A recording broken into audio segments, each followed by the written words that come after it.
So Mule, then I was like, that's not a hole in one.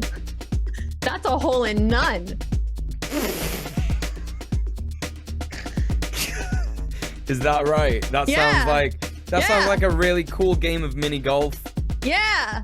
That sounds so funny. Yeah, and everyone clapped. Did they clap? Yeah, and then they all just opened their wallets and just gave me their money. It was pretty cool. It was a pretty good night. Not gonna lie. If there's one thing that's better than a Mule Day, it's a Muel and Kira Day. Yeah! Welcome everyone. It's Red Planet. We're live, and that's right. That clap, Albert Einstein. Yeah, and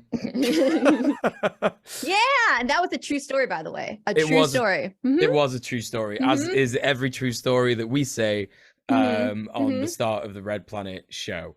Welcome everybody tonight. What's going on? We are Red Planet. If you don't know us, I don't know what to tell you. We're bad at intros. Kira did loads better than I could ever do. So we'll start. I'm dying. Kira, what's the most base thing you did this week? I'm fine. Okay. The most base thing I did this week, I actually forgot to write this down. There's a couple things I did. I talked to my mom about trans rights stuff. That was cool. I taught her about trans rights stuff. Basically, I was telling her about the whole like Hogwarts Legacy thing. And she was like, oh, she's a bad person? It's like, yeah, Mom, she's a bad person. She's like, what?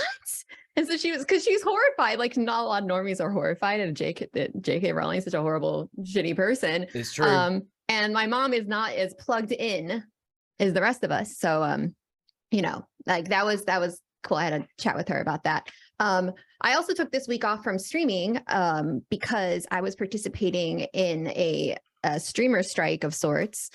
To protest Twitch doing like a very aggressive ad campaign for Hogwarts Legacy, the like fascist turf game. And so I did that this week, led by Nikatine, who's gonna be our guest today. So we'll have a conversation about that, but that was cool. I'm glad that I'm just, it sucks we're gonna have a whole conversation about this later, but yeah, I'm just gonna stop it there. We're gonna have a whole conversation about this later. I'm not gonna get into it, but that's what I did. And I also, this is not as base, this is just something that I've been meaning to do. I watched a few movies with my community that I've been meaning to watch for ages, because I'm just like one of those people where I'm like opposite of FOMO, where like if everyone's doing something, I don't want to do it. I just like aggressively don't want to do it. Mule, I think you're like that too, right? Yeah, I am like that. And you know what? I actually like, you can't make me do it. You can't make me do that shit. I actually learned, like, this is, you know, this, because of ADHD, when we have conversations, I rarely tell you like things that you'll probably, you know, really, really like to hear. And one thing that I hope you'll like to hear is that I actually learned that I wasn't the only person who had that when I heard you talk about it on your stream like 2 years ago or something. Oh my God, you're a fan? I'm a fan. I'm actually a fan of Kira Chats. Can you believe it? Oh my gosh. Little Peanut's a fan. Oh my goodness. Okay. A little fan of little fan. So that's yeah. So, and it's called oppositional defiance disorder, and it's definitely comorbid with ADHD, which I think you have. Is that right? Oh, I 100% have ADHD. Like, extremely have it. Yeah. And so yeah, I totally. And so does Nikatine. Totally so this is going to be a mess of a show today. Oh hell yeah! It's going to be a disaster, and I'm so excited for it. Yeah, that's why I cracked open a beer for myself. I'm excited for today. This is gonna be a great stream. I'm seeing people in the chat saying you didn't pay attention to Blade Runner, but that's fine, because Blade Runner 2049, like Blade Runner, the original Blade Runner, is one of the hardest movies to watch, especially if you've got ADHD. Okay, thank you for saying that. And so what I wanted to say again, this is not like a base thing I did, but you know what? There's only two of us, so I'm gonna fill the time. There's time to fill the time. Not too much, Conrad. Don't worry. I understand. Yeah, so we watched 3 movies that I've been meaning to watch that like everyone's seen and blah, blah, blah. So friends of mine are doing making or have made video essays examining these works. And so I'm like, I keep not watching them on stream because I keep not wanting to get them spoiled. Anyways, So I finally watched, and I did this all 3 in a day. And by the way, I tweeted about this. So if you wanted to hang out with us, you should have followed me on Twitter. But in the future, I will also be tweeting this stuff out, or just join our Discord and we can hang out and watch movies with us. I watched these 3 movies: Dune, the new one, and I gave reviews of each. Dune. I would love to hear the reviews, by the way. Dune. Oh, if we have time, I'm happy to do it. Dune, Matrix, the new one. And then the new Blade, and then the new Blade Runner. And cool. There was like 10 minutes between each movie. So sorry that I couldn't pay rapt attention to each and every movie with my ADHD. That's chat. a lot. That's a lot. Don't be ableist. Let me zone out during Blade Runner. Exactly. I can't believe everyone is being so ableist about you not being able to pay attention to movies. Right. What did you think? What did you think of all of them? Just give us a quick rundown. Okay. So I did this thing after every movie where I gave like my quick review. And then I also had a quote unquote gun to the head. If someone put a gun in my head and said, quick, tell me what the plot was. I'm like, because I never can follow plots, right? Yeah. So I did that for each movie. So gun to my head, reiteration of Dune. Yeah. Very attractive people in sepia tones. With cool, like brutalist stuff everywhere. Like a really attractive twink boy who is he's like born into this fascist thing. He's born into Israel, but he's not in the absolute most fascist Israel, but it's still fascist. It's still Israel. It's colonial. But there's a worser, more fascisty Israel. Oh yeah. Right? Yeah. And so, spoilers, by the way, it's just earmuffs if you don't want to hear these spoilers. He was born into this bad Israel. They show up and they take over from the last Israel that left for some reason. But then the last Israel shows up again. They're like, we want this territory back. And then they have a war. And he also, his dad dies, and then he has this like voice that he's starting to learn how to use. He does have, and so does his mom. Yeah, that's and right. Everyone's extremely attractive, but there's not enough women in it. There's not enough women in Dune. No, really not. It does not pass the Bechdel test, I don't think. Or maybe if it does, it's like no, it does for a second. It's a servant speaking to the mother. Anyway, I think that's a damning indictment of how it's written as well. I think probably I mean, like I think that there's, I feel like so what if it's written that way? Just fucking, change it. Make it better. Just make it better. Yeah. But so that's Dune. I liked it. I was very confused. I asked a million questions. Couldn't tell a lot of the people apart, but it was very good. And like the dad is extremely attractive. And so is like the twink boy. He is extremely attractive. Super hot guys and girls in everyone's.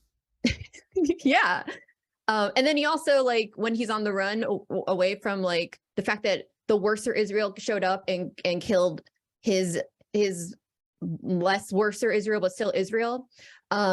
He finds like the indigenous people and they're like, hey, do you want to like fight to death with one of us? Because if you do, then we're gonna like you.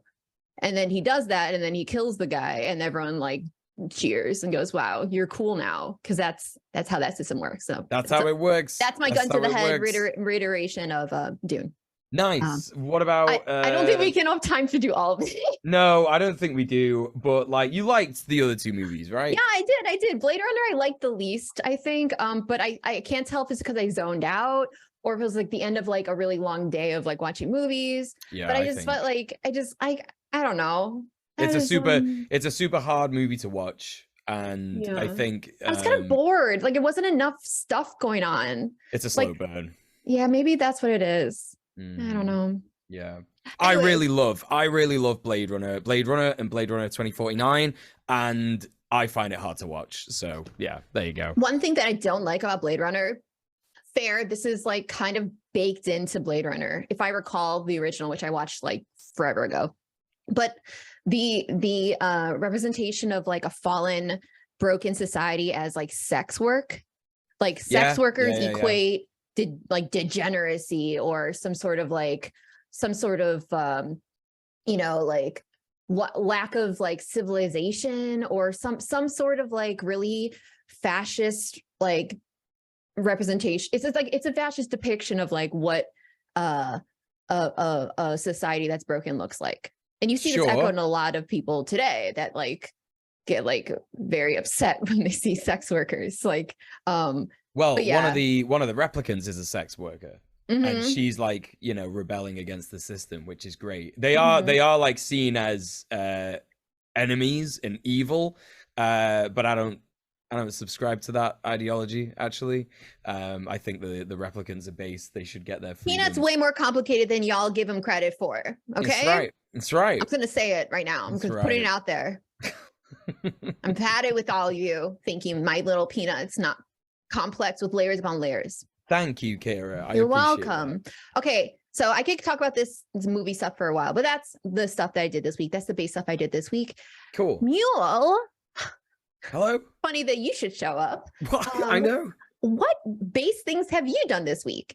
Oh my gosh. So I was chairing a meeting for the member solidarity group of Manchester Tenants Union. It's been like a while since we've had one because activists get burnt out, and I'm one of those activists. So I basically resumed chairing the. Is it bi-weekly when it's fortnightly, bi-weekly? I don't know what a fortnight is. I'm sorry. Okay, so it's bi-weekly, yeah.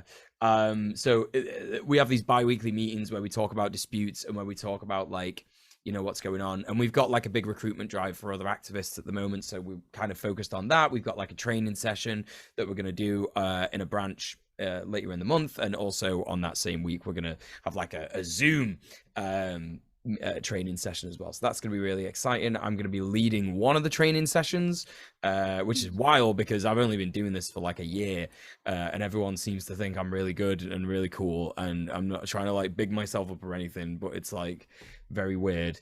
You know, imposter syndrome. Yeah. I don't feel like I should be there. Like when I'm chairing these meetings, I'm like, does anybody else want to do this? You want to do that? And everyone's like, no, I think you should do it. It's like, oh fuck. So yeah, that's that. I think you're gonna have to start to come to the realization that you might actually be qualified. Yeah, I know. Yeah, which is like annoying. Even though you're not like, a lot of us have in our minds what a person who's supposed to be in a certain place is supposed to be like. We're never gonna fit that mold unless we like change ourselves aggressively to become a very like vapid like entity that doesn't have like personhood really, but it's just like a brand. Yeah. I think we're like you're saying, we're allowed to like add a bit of human emotion and soul to like the fact that we fit a role. And I think you have a natural like inclination towards certain stuff too. I don't think it just requires like some people it requires more time. For you just seem to have a very natural like grasp of a lot of this stuff. So that's ADHD. Take it from your coworker, your co-host at Red Planet, okay? Thank you. Come on. I'm a Red Planet co-host. I appreciate that. I know what I'm talking about. That's true. Exactly. Yeah. Right. Fuck it. You're right. And then after that, me and the wonderful, beautiful Sophie from Mars, who unfortunately can't be with us today, was up, I should say, from London to come and see me, and we hung out and we talked about some really cool shit. We actually watched the movie. We watched the film Brazil because that is I've been meaning to watch that. One of my people in my community says their favorite movie. Maybe one of you that's here. It's so like loud. Like that's the worst thing about Brazil. I'd forgotten how loud it is. Like the audio mixing is terrible. If you can find like a remastered version, definitely get that. But me and Sophie were watching it and we were basically talking about how it's just a fascist representation of Britain. We actually watched it. I got reminded of it because in the Red Planet movie night, we were watching A Pervert's Guide to Ideology by Slavoj Žižek, and he mentions Brazil in it. And it is, it's very overwhelming, and it is just basically like it's a fascist dystopia, but the fascist dystopia this time is Britain. And you know, there's like some administrative errors that mean that people end up getting killed who shouldn't get killed, and just all this kind of stuff, all this nonsense happens. It's got a terrible romance plot that just like doesn't need to happen. That's probably the worst thing about it. No chemistry between the two leads at all. It's just like, we're pieces of meat, that's it. And like, other than that, it's a great film. But somebody clip that, by the way. Someone clip that. Don't clip it. I'm not the first streamer to have done this. Right. Anyway, so that what we did next, that was based the next day, we went on like a big walk around Manchester where I was showing Sophie like the working class history of Manchester. We went down to a place called Fallowfield, which is where the Gaskell Garden Project, remember those guys? You love them. Do you remember them? Mm-hmm. The permaculture guys. We went those to see guys them. Like, they were a riot. They were great. Sweet soil boys.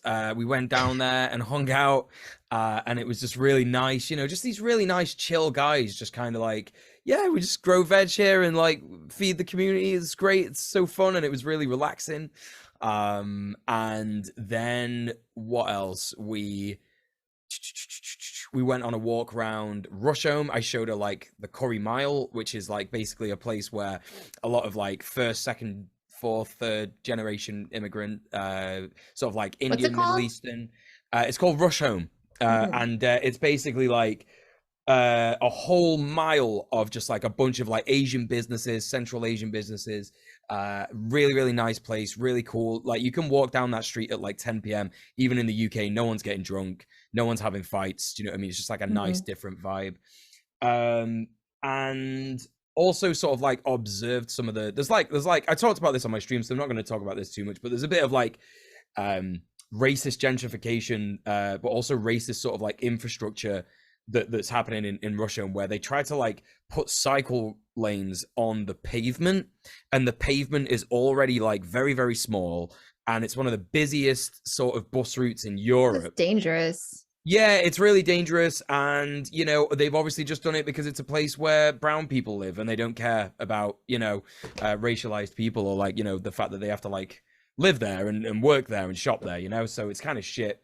But anyway, we then went up to Hume and Moss Side and had a look at some of the stuff around there. Went to a community center in Hume that does some really cool stuff, and we also went to a park in Hume that has like a big mural of like the history of the industrialization of Manchester, and it starts with like a quote from Marx and Engels. Like, there's like a picture of Marx, and he's there being like, Engels, they're destroying the working class quarter to make way for the bourgeoisie something or other.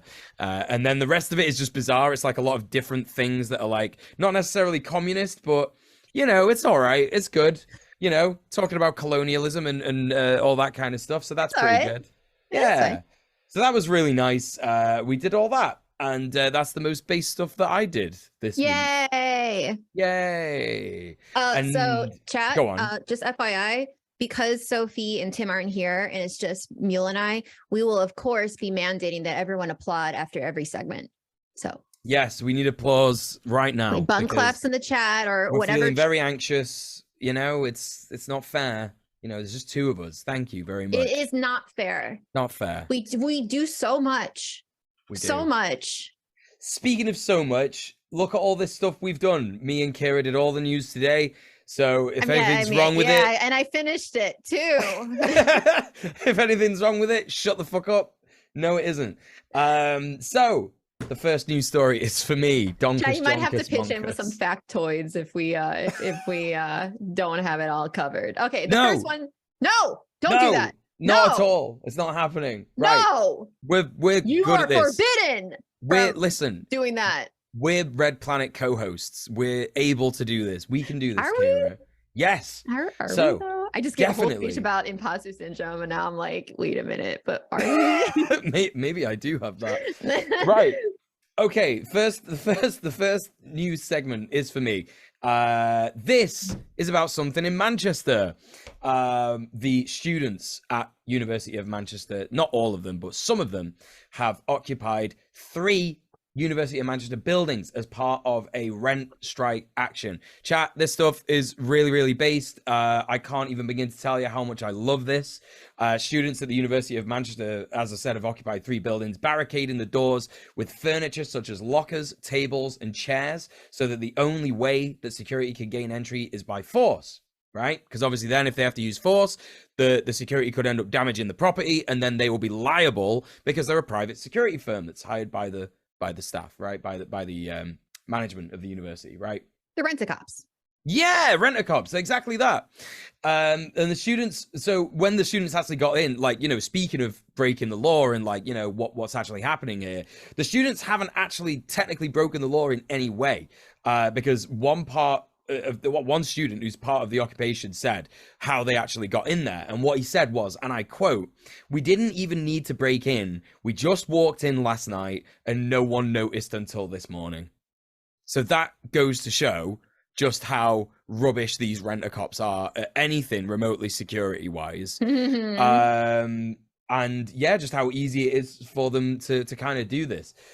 But what's this all about? What's happening? So the occupation is part of the ongoing rent strike that started last month and is a protest against the university's astronomical rent prices and living conditions of student accommodation, which in a lot of cases consists of infestation from mice or silverfish, damp, mold, bad insulation and heating, cosmetic and structural disrepair. The occupiers are basically demanding not just for the demands of the rent strike to be met, but an additional £1,500 be added to the student maintenance loan to deal with rising rent and cost of living. And also, not just that, they're also demanding the demands of the UCU, who is the Union for University Staff Members that are currently striking, to be met as well. And that, my friends, is solidarity. This is where like the students are coming together to, you know, basically support the staff and the teachers of the university, you know? So really, really awesome. You know, this is something that Greater Manchester Tenants Union and the video, by the way, that's being shown right now on the screen, this is one of the security guards getting told off because they were preventing people from dropping off food packages to the university buildings. So they actually weren't supposed to do that, and this is that guy's boss just like coming in and being like, yeah, you can't really do that, you know, if you prevent them from getting fed, that's breaking the law, so you can't really do that anymore. Yeah, also have a soul, which I'm sure he didn't say that, but in general, have a soul. Yeah, you know, right, exactly. It's always a good thing, chat. It's always good. It's nice. It's nice to have a soul and be nice. It's nice to be nice. So yeah, it's really interesting. This is something that the Greater Manchester Tenants Union have actually signed a declaration for in support of the rent strike, and also a bunch of different organizations that we're affiliated with as well. They have also signed this declaration. So that's really awesome. And it's just great. It's like, you know, there's so many people who are supporting these students. There's so many people who are like going there, delivering them food. They actually had a movie night where they were playing a film that I really like called Rebel D-Words, Rebel Lesbians. Obviously, I'm not going to say the D word, but yeah, it's an excellent Twitch cares about film. hate speech, you see. That's why we're not saying it. It does. Thank you, Twitch.tv, for protecting us from ourselves. Thank you, Twitch.tv. We appreciate you, our glorious leader. Yeah, so it's yeah, and so they had a movie night showing that, and they also had some speakers who were doing workshops on how to actually do some, you know, rent strikes of your own and all this kind of stuff. So these students are just absolutely killing it, in my opinion. I'm so happy that it's happening, and just really excited to see what comes of it. But if you want to stay you know, in touch with what's going on, the University of Manchester's rent strike Twitter and TikTok have been making lots of posts about various bits of light-hearted trivia about the buildings they're occupying, including some posts of their quote-unquote militant assault on the security staff's car, consisting of making paper aeroplanes float down to the vehicle and land on the vehicle. So it's really, really funny. Like, you know, they have this like post where they're like standing in front of a projector and they have a picture of the security's car, and they have like all these little red dots on it, like points of weakness, and like all these like paper airplanes lined up saying like the only answer is maximum output. It's just so good.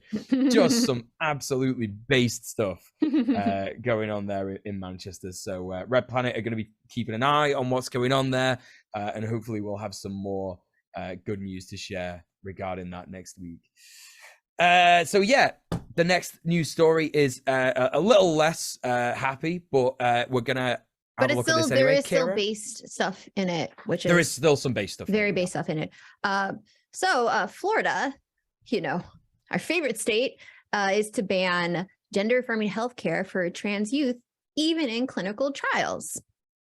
So, acting at the behest of the devil, Governor DeSantis, the Florida Board of Medicine and the Board of Osteopathic Medicine held a public hearing on Friday on the politically motivated and discriminatory rule change that would deny age-appropriate gender-affirming care to Florida's transgender youth. The board removed the option for trans youth to receive gender-affirming care even in clinical trials, which shows that they're not doing this because they're not doing this for any sort of like big-brained reason. They're doing this because they just want to harm trans people. They just want to eliminate trans people.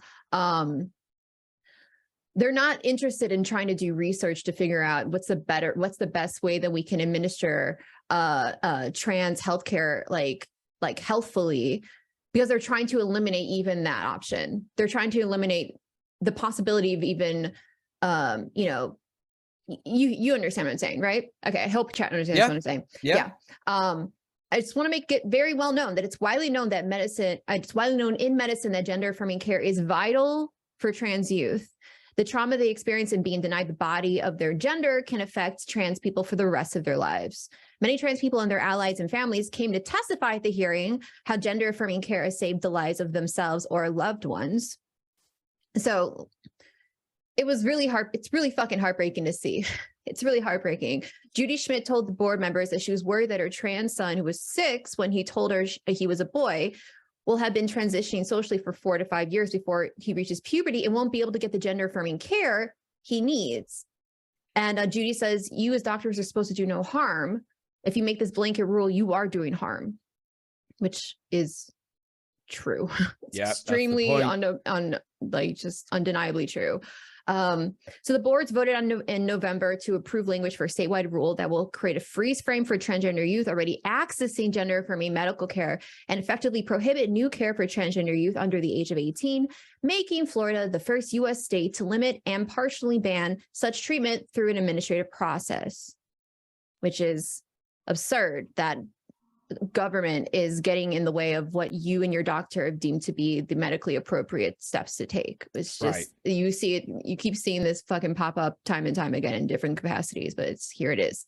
The public hearing paves the way for the rule to go into effect as soon as mid-March. And this is the base part of the story. Lindsay Spiro, a young trans mask, uses a lot of time to tell the board he knew they didn't care about what anyone was saying in this hearing, injected his HRT, and raised his fist in the air in one of the most powerful demonstrations of trans resistance I think we're going to see, or one of the most I've ever witnessed personally. So far, extremely based, and was captured on film. So yeah, like haven't seen that, check it out. Like Sophie's saying in the chat, like I've just put a link to the tweet with the video. Like just watch it with sound on when you get the chance. It's it's real powerful, and it's It's a moment that should be immortalized, to be honest. Mm-hmm. It's also, gosh. Yeah. All right. I don't, yeah. Okay. It's I have a lot to say about this stuff. And I feel like a lot of this conversation is going to be had probably with Nikatine when Nikatine comes on, about like the absurdity of what cis people are saying, how trans people should act and how trans people should do this and do that, and how they're not behaving nicely enough, and that's why we're not going to support you, and so on and so forth. And it's just like, I love that Lindsay did this. It's like, you don't care what we have to say. You don't care, actually. I'm not trans, but you don't care if I were trans. You don't care what we have to say. You really don't. You are here to try to eliminate us from existing.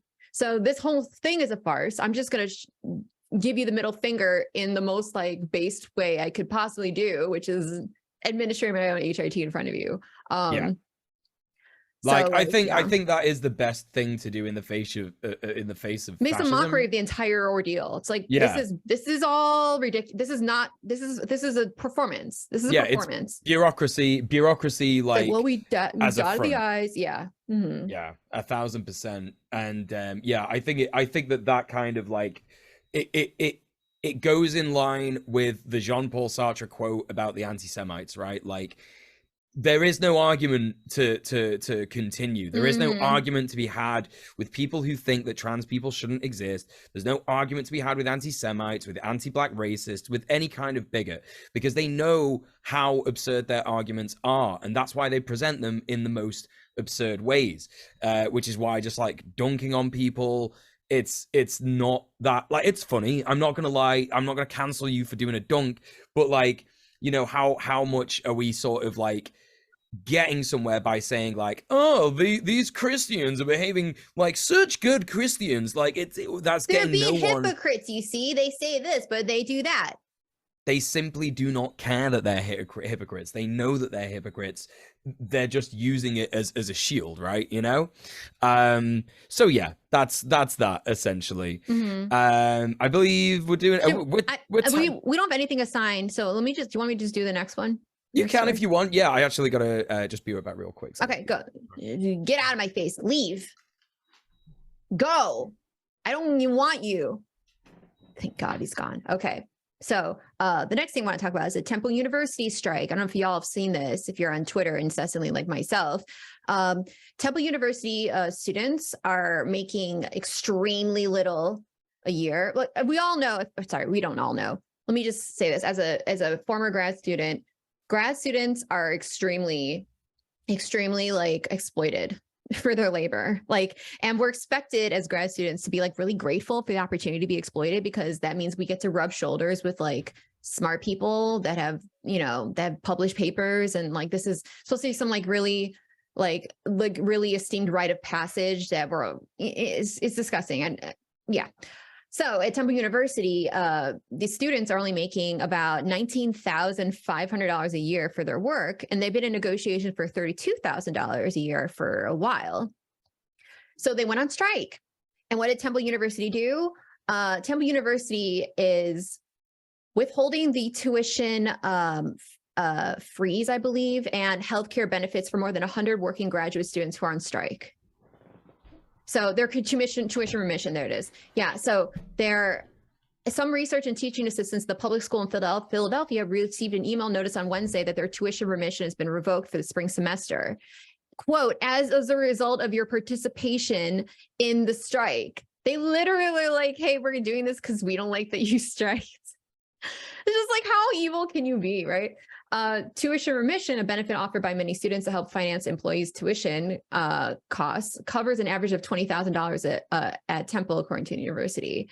So now Temple is requiring that these students pay their tuition balance by March 9th to stay enrolled in classes, or else they accrue a $100 late fee. So they're like instantaneously being like, no, we're not going to take away all your benefits, and now you owe us like a ton of money. How dare you not like being extremely exploited? So fuck Temple University. Yeah, fuck him. That's it. Yeah. Moving on to the next story, I guess. I don't know if you have anything to add to that. But no, not really. I think yeah, in terms of what I actually heard, there was not a lot. But you got through that news story pretty quick, so I don't want to waste any more time on it, because we're running out of time. We were supposed to be like filling out time, but now we're running out of time. No, we're good. We're good. We have like 13 minutes. We have like 3 stories. We can do it. No, or we got 2 stories. 2 stories. stories. We got two. Okay, so that's yeah, like, it's fine. It's fine. like okay. 7 minutes. 7 minutes. I'll bet that we even have time to spare. I hope so. Right. So with that in mind, chat. Oh, let's double team this next one. Okay, sweet. Sounds because good to I me. didn't finish out the description, but Yeah, you probably have seen it on Twitter, so you probably have some familiarity with it. I'm down to spit roast this news story with my beautiful sweet. You want to Eiffel Tower this with me, bro? Eiffel Tower it. Let's do it, bro. Let's do it, bro. Hell yeah. Right. So Sex. this is the one. It's actually, listen, it's actually a really horrible news story. Yeah, what are we? This is why we're smiling. I know, it's so bad. Right, so this is the big one. I think everybody knows about this, right? I think everybody has heard this one. It's the big thing. Basically, there was a train derailment in Ohio. And as far as we know, this was on February 3rd, actually, which is wild because it's something that has just not really been in any mainstream news Yeah, I sources. saw it February 3rd, and I was like, "Are you serious?" I Yeah. thought we were just hearing about it now, then. Right. Unless that's like a misprint or something. But Yeah. who knows? I don't know. So Basically, it's really, apparently- really bad. It's really bad. Yeah. Apparently, the train was carrying hazardous materials like vinyl chloride, butyl acrylate, and benzene residue. This has obviously resulted in one of the biggest chemical explosions that's ever been seen. This is in a place called East Palestine, no relation, Ohio. Why does the Midwest love to do that? They love to they do this a lot, by the way. This isn't the only time they've named towns after like existing countries. It's colonialism, right? It's like, Yeah, this is no ours more- now. It's ours, so we get to like. What's on your mug? It's just a little DJ thing. It's nothing cool. It's just little cheeky DJ a mug. little DJ mixer and vinyl. So So yeah, it is just like, yeah, they're just stealing the names of, colonized people's places where obviously colonialism has happened. It's just horrible. But yeah, even more horrible than this is like really sort of it's really worrying because reporters are trying to get news stories about this.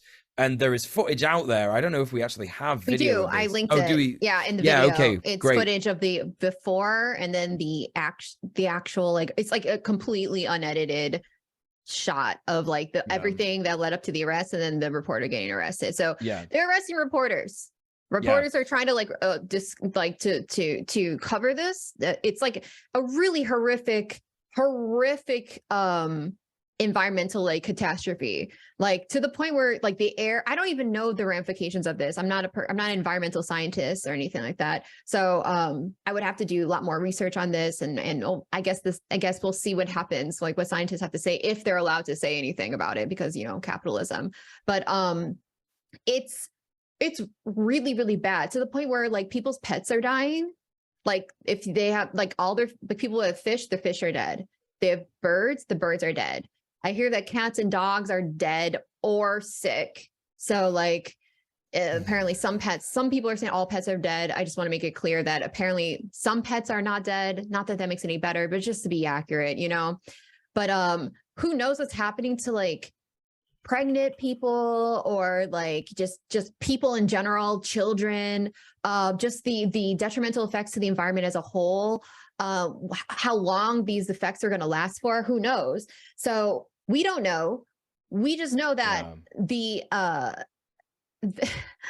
like officials are insisting it's safe, insisting everything's fine. Don't worry about it whatsoever. And they're arresting reporters for trying to report on it.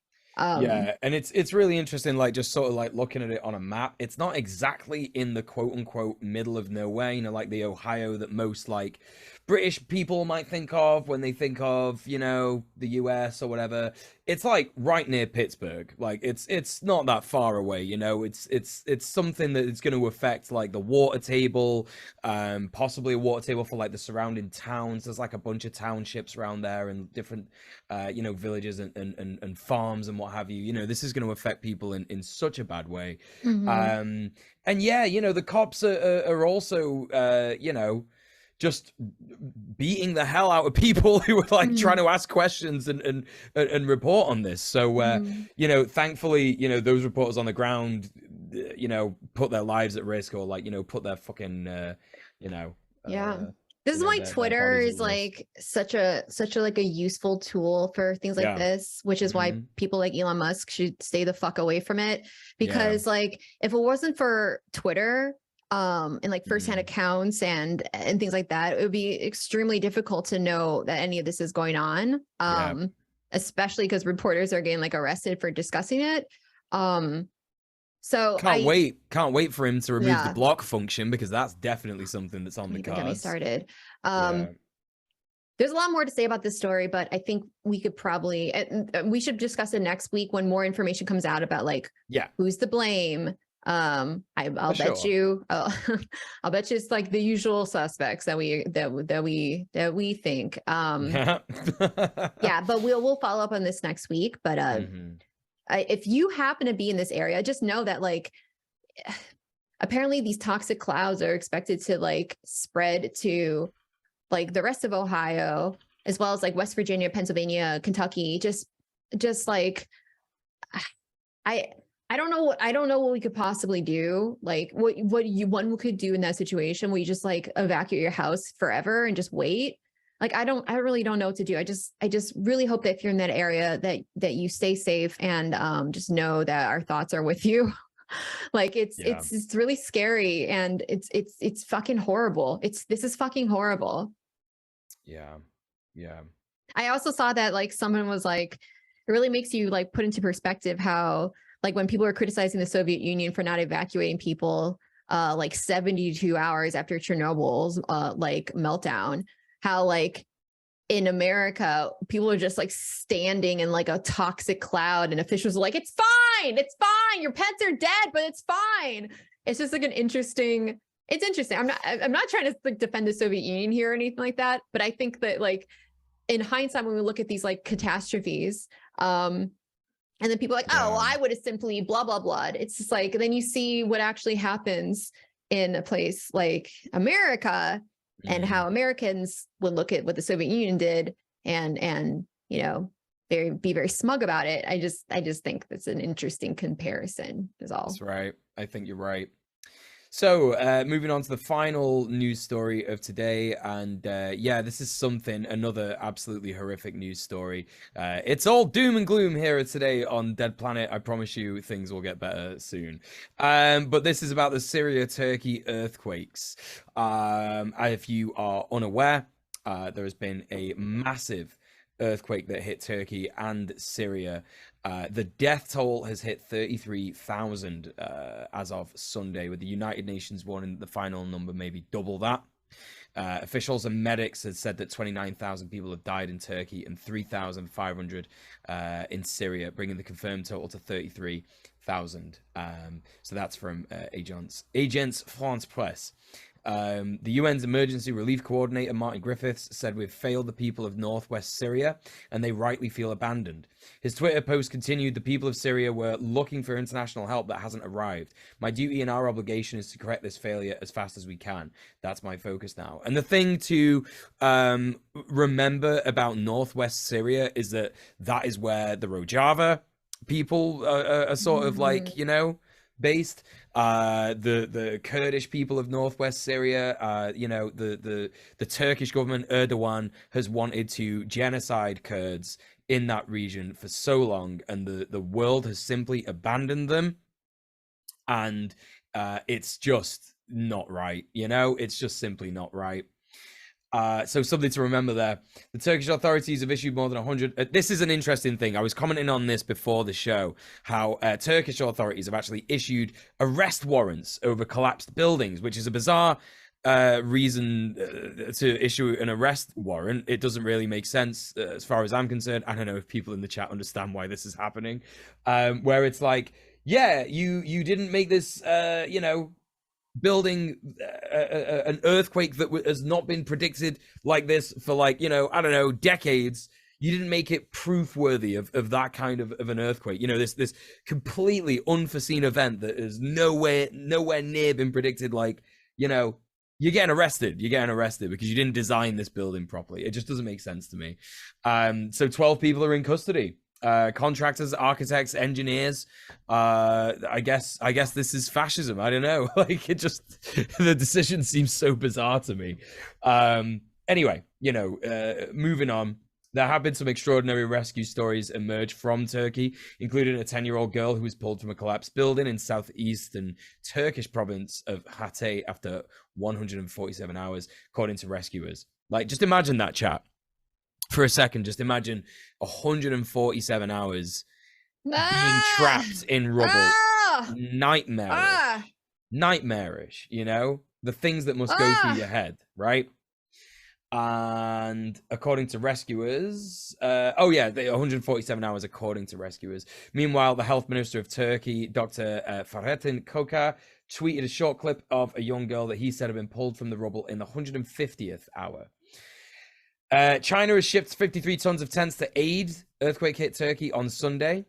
Thank you, China. Yeah, thank you, China. Yeah. Also, there's something that I didn't put in the notes here, but is a typical British response to this kind of a crisis, and that is that the I can't remember his name, Andrew Griffith, I want to say, or Andrew Mitchell, it might have been, of the UK government's development minister. That's who he is. He said, this is absolutely terrible, and I can't believe that this has happened. It's terrible. But, you know, we're going to still remain cutting the aid that we would have sent to Syria by half. That we cut that in half in 2020. And we got to keep the aid budget at that level until the economy gets better, is what he said. So, you know, the thing that the government is sort of any moment now. You know, the thing that the government is sort of in charge of, like the economy and like how they're supposed to like make that better and all that, you know, if that gets better, then the aid will be increased. The aid budget for Syria will be increased. So you know, here's hoping that's definitely gonna happen, I think. Okay. Oh, no problem. Yeah, no problem. Cool. No problem. Sorry, our producers told us that our guest is not with us at the very moment, which means that Muel and I get to just do some shit right now. Just get to make it up, which is awesome. First of all, chat. Don't tell them. No, I'm gonna tell them. Why not? Am I supposed to be like? It's supposed to be scripted. It's supposed to be. Well, no. How can you script something like this? You can't. Okay. You can't. I thank you, Sarduty. I know the chat wasn't doing this, but I hope chat was clapping after each and every segment. I guess this is a segment. I guess news is a segment, and there's micro segments within the news. So you know what? I'll allow it. Everyone, bun clap in the chat, or if you don't have a bun clap, just say the word clap. That's right. That's or right. Put clap. Hand.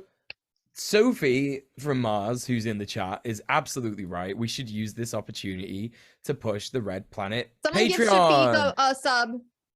And this is something that we've actually we've been supposed to be doing this after every news segment anyway. So it's not even an ad hoc moment. It's not even an ad hoc moment. We're just doing this now.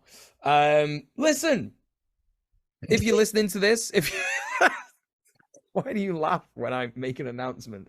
If you're listening to this, if you're watching this, if you're on YouTube, if you're on Apple Podcasts, if you're on all the other podcast services that we're on, if you're on Twitch, wherever you are, all over the world, we have a Patreon. If you like what we do, if you appreciate our reporting on news stories that you might not necessarily hear yourself, if you appreciate the guests that we get on to provide you with hopium and ideas on how to organize and build a better world, and our general demeanor. If you like our vibe, you know, if you vibe, yeah, if you're liking this, if you know, especially Muel and Kira Day, you know, then you too can support the Red Planet Patreon, and there is a bunch of different options that you can do. We have Sprite mode coming in at £2 a month. Get started with your support for Red Planet by becoming a Sprite. Benefits include the sacred and forbidden knowledge that you're helping the Red Planet team, early access to VODs. You get that as well on the Patreon itself, and access to the Red Planet Discord, where we have lots of cool discussions. There's actually, I'm not even lying, like the Red Planet Discord is actually really, really cool. It's definitely my favorite Discord because there's just lots of really awesome based people in there talking about really awesome based stuff. So you definitely should get involved. If you're a Tim head, Tim's there. That's right, Tim's there. Or forehead, or whatever. And what's the next tier, Kira? Well, you just said Sprite mode. Yeah. Next tier is Goblin mode. Goblin mode at $10 a month. Everyone loves a goblin. We all get a little goblin mode from time to time. Complete your gobology by going goblin mode with everything from a Sprite mode. a pack of cool Red Planet stickers for you to stick in legal places and only in places like that. And access to the exclusive Red Planet Discord hangouts, like when we had our movie night, our movie watch party the other day. We watched Zizek's Perfect Guide to Ideology, which was really fun. We had we paused it throughout and had like a discussion. So the entire thing was like 4 hours. That's like 4 hours of fun hangout time with yours truly. I mean, come on. Who can ask for better than that? No one is the answer.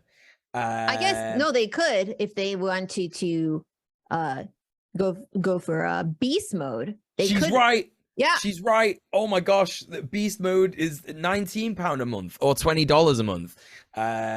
Holy shit, are you actually gonna go beast mode? Well, then we can offer you all the stuff from the lower tiers and pin badges. Yeah, pin badges. Wear your excellent new Red Planet pin badge literally everywhere. It's completely cool and good to do.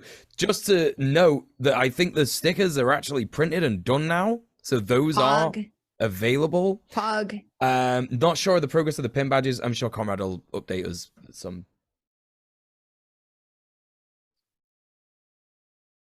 Pin badges are made, and we're going to be shipping. We think next week, chat. Pog. I actually I fucking love pin badges. If anyone's ever seen my big parka that I go to protests and stuff with, I've got like a huge just like a sort of swathe of pin badges. So yeah, I genuinely can't wait to get a Red Planet one and stick it on there as well.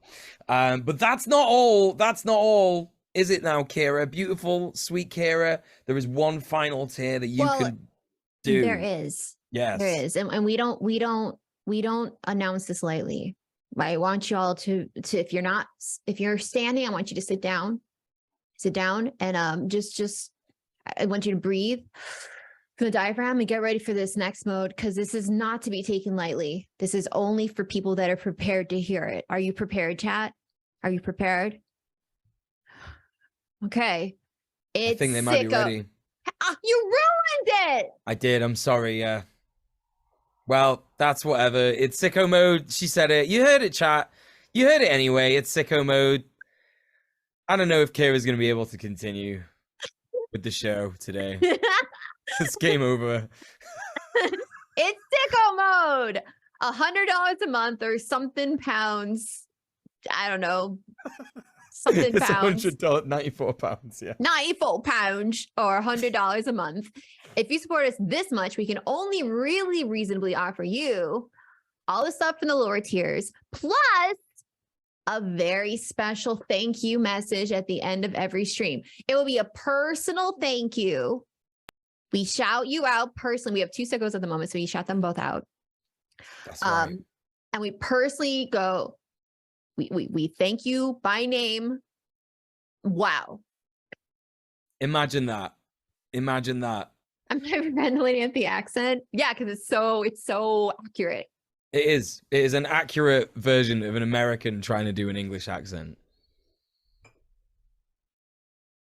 You do an American accent. Let's hear it. Hello, I'm an American. Would you like to go to the soda shop and get some jerky and grits? I don't know. What do they have? The Yankees, what do they do? I love how you're so British that you still have to add the R at the end of soda. Sodar shop. I did that on purpose, yeah. Oh, yeah. Me too. I totally did that on purpose. Me too. I did. So there you go. I don't know. What do they eat? The Yanks, jerky and grits? I don't fucking know. Like soup? Whatever. Let's do that. Okay, I'll do that. I'll do that. Okay. I want to do it. Okay. So chat, our topic for today. So I think we all know, right? If you don't know by now, this is me telling you there's a trans genocide occurring right now. Trans people are being targeted, legislation is being passed to eliminate their existence, hate crimes and other forms of just violence is happening against trans people. We've discussed it at length. I'm not going to try to do the whole thing right now because it's just so much to discuss, but just know that that's a very real thing. There is a trans genocide occurring at the moment. J.K. Rowling, the author of the Harry Potter series, is widely considered to be the leader of the TERF movement against trans people. And she's using her legacy and her credibility as like this beloved children's author and her power as a billionaire to spread hateful transphobic TERF rhetoric, as well as manufacturing new and exciting TERF rhetoric as well. So yeah, she's widely considered to be like Queen TERF, essentially. So if you're not like up to speed with like all the news, the Harry Potter like franchise is still existing and it's still creating products. The latest thing they've created is something called Hogwarts Legacy. It's a video game. It looks like shit, for the record. It's a video game. And trans people have asked people to boycott this. They're like, just don't play the game, as a show of solidarity for trans people. And also to stop prolonging and enriching J.K. Rowling's cultural relevance and her pocketbook, which she's openly said that the money she makes off of her franchise directly means to her that people are in fact agreeing with her transphobia. But yeah, so trans people have asked, like as a community, have asked people to boycott this game. One of the more outspoken trans people on this is Nikatine. Nikatine is a partnered variety streamer here on Twitch. She's a founder of the trans streaming team, Transmission Gaming, which is it's the trans community as well as an accompanying stream team called Transmission Gaming. She's a extremely talented role player and one of my closest personal friends. And Nikatine is leading a streamer strike to refuse streaming on Twitch while Twitch hosts an aggressive Hogwarts Legacy ad campaign. And this is the that I was telling you about that I was participating in this week. That's why I haven't been streaming, is to participate in this strike or this withholding of streams to protest this. Nikatine's been featured in a variety of major media outlets for doing this, and even going so far as to invite the personal ire of friend of the show, Ben Shapiro. So I would like to welcome my good friend, Nikatine, to the show. I love Nikatine so much. Oh my God. I'm such a big fan. Hi, hello. It's me, Nikatine. It's Hi. you. Hi. Hi. How are you? I'm so okay. good. I'm okay. Good. I love you. And I guess like I love you too. I want to make it clear. I think I've said this before, but like, Chad, I was like and I'm not, earmuffs, Nikatine, don't listen to this. Okay. I was earmuffs on. I was like I have been a really big fan of Nikatine and never thought that Nikatine would notice me. And then Nikatine noticed me, and now we're like really good friends. And so it's always like, oh my gosh, it's Nikatine. Oh. Okay. Oh, you heard that? No, I had earmuffs on. I had my earmuffs on. Take the earmuffs off now. You're good now. And now she's on our show. And now she's on our show. Yeah. We've hosted, we've rated into Nikatine before, like the end of Red Planet. So you probably have at least had some contact with her stream. If you're here on Twitch, yeah. Yeah, that's right. That's right. If you're here on Twitch, if you're watching us on YouTube, then it's twitch.tv/NIKATINE. So yeah. Oh, sorry. I'm getting somebody calling me. Nikatine. Yes. Nikatine. Yes. Yeah. Hello. Nikatine. Oh my God. Nikatine. Oh my God, is that fucking Ben Shapiro saying your name in the most obnoxious way anyone could say? I didn't know that anybody could say my name like more obnoxiously than like Twitch trolls, but here we are. Here's 2023. When I saw that Ben Shapiro was talking about you, I was like, get her fucking name out of your little I don't even know mouth. about this. Nikatine, why don't you tell us about all this? Why don't you tell the people who don't know what's going on? Sure. I'm really happy to. I'm a really big fan too.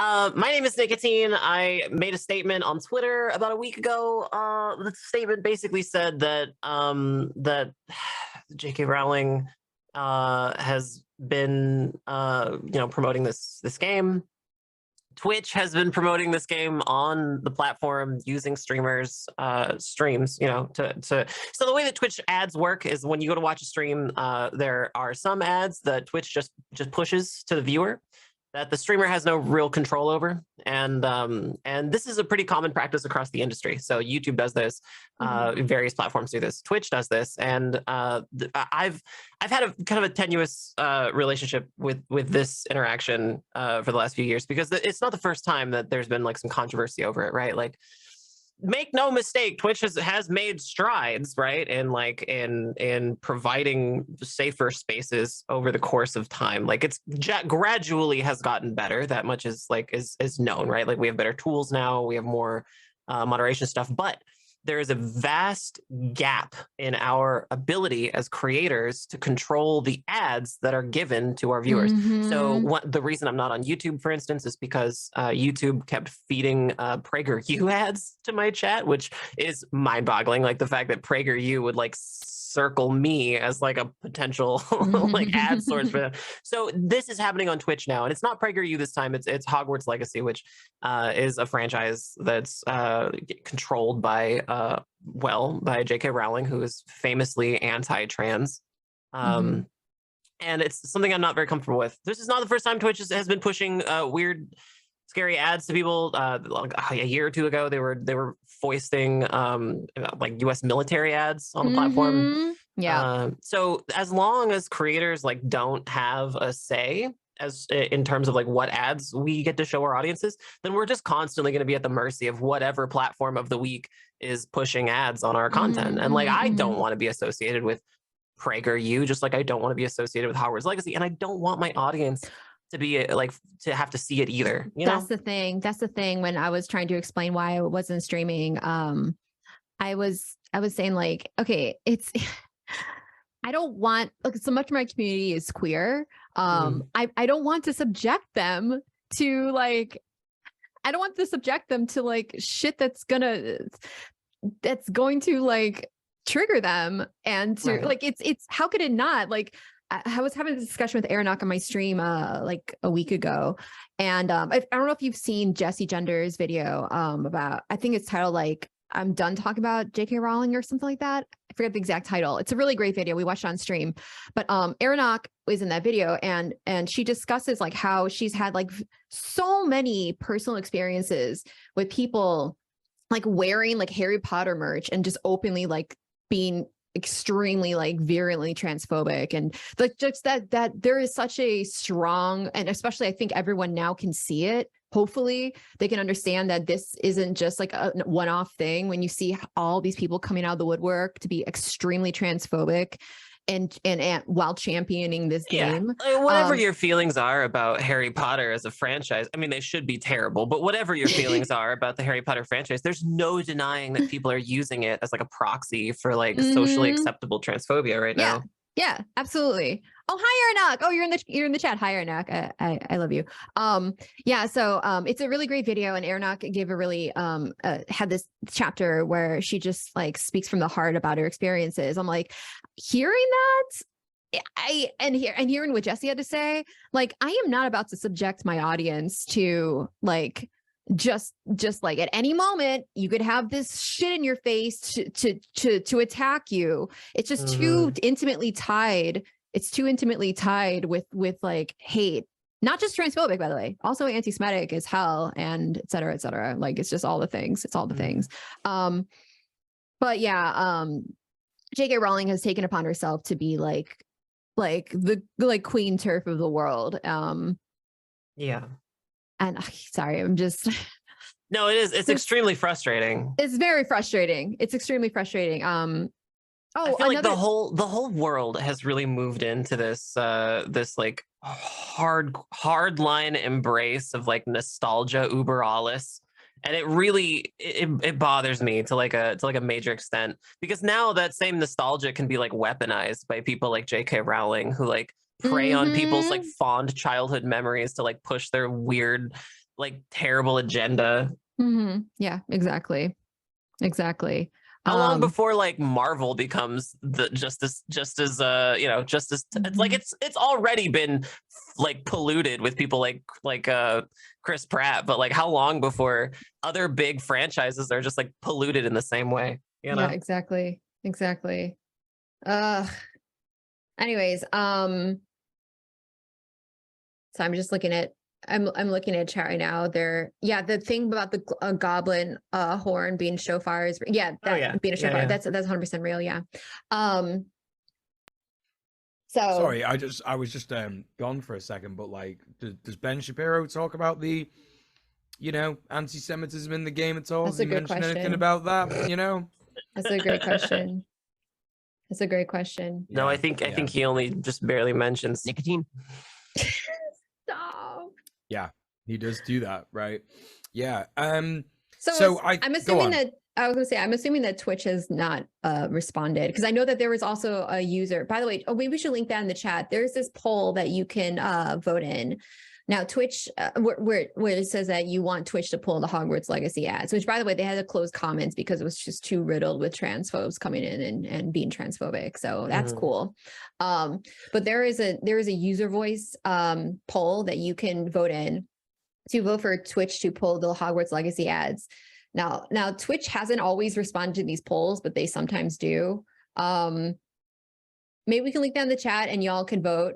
You have to sign in with your Twitch and then you vote, and that's it. Yeah. Okay. Perfect. It's called user voice. It's how user Twitch. Voice? What did I say?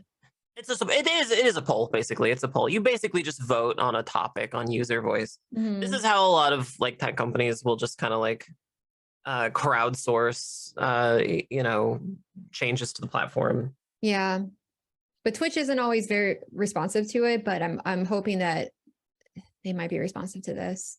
Even if it's like maybe at the tail end of the ad campaign, they'll just cut it short. Who knows? Well, to my knowledge, Twitch hasn't made any public statement as far as when the ad campaign will be over. So there's really, at this point, there's like no knowing like how long those ads will be in place. And to be honest, I believe that the impact of the statement, has been pretty successful. Like I'm calling it a big win, because it just seems like the vast, like overwhelming majority of the coverage of J.K. Rowling's Hogwarts game is one of like controversy and one of strife and one of like ethics and morality, and that's like a major win, right? 100%. The game isn't being covered in like a normal way. It's being covered in like a if you want to play it kind of a way. One of the funniest things that I've seen in like my tweets about Hogwarts Legacy and like I think some other people's tweets is that people are saying, your little boycott failed because loads of people are playing the game and buying it and blah. And like, that's the point of a boycott, like that everybody is aware of it and how problematic it is. It's like not just to bring down, the structures that will hold the problems that are the problem with the, the content or the product or whatever it is. It's that it gets eyes on it and that people will start talking about it. Like I have a friend who may not be a friend anymore, who was like he was liking tweets that were like calling me one of the most insane people on the left for sticking up for this. Oof. And it's like, this is just like not even remotely normal. I don't even know what to say to that. Like, you know what I mean? Normal thing. It's not like a nice normal thing to like criticize. It's not like good criticism. So like, I'm DMing him and I'm saying like, yo, you're liking these tweets, bro. What's up with that? And he's like, oh, it's just silly. It's ruining the whole movement. And he's not queer. He's not trans. He's not gay. He's not bi. You know what I mean? And I'm like, why are you so pressed about this, bro?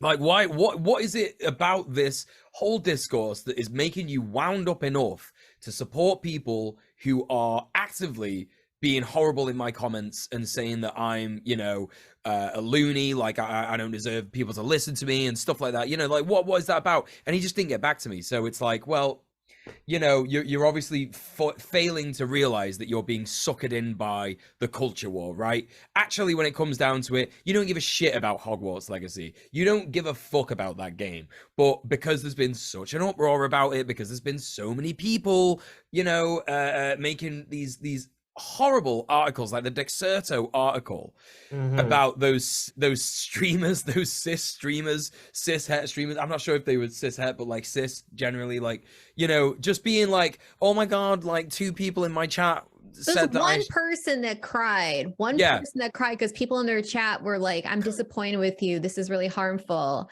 And she's like, oh, and then she cries. And all of a sudden now it's like breaking news.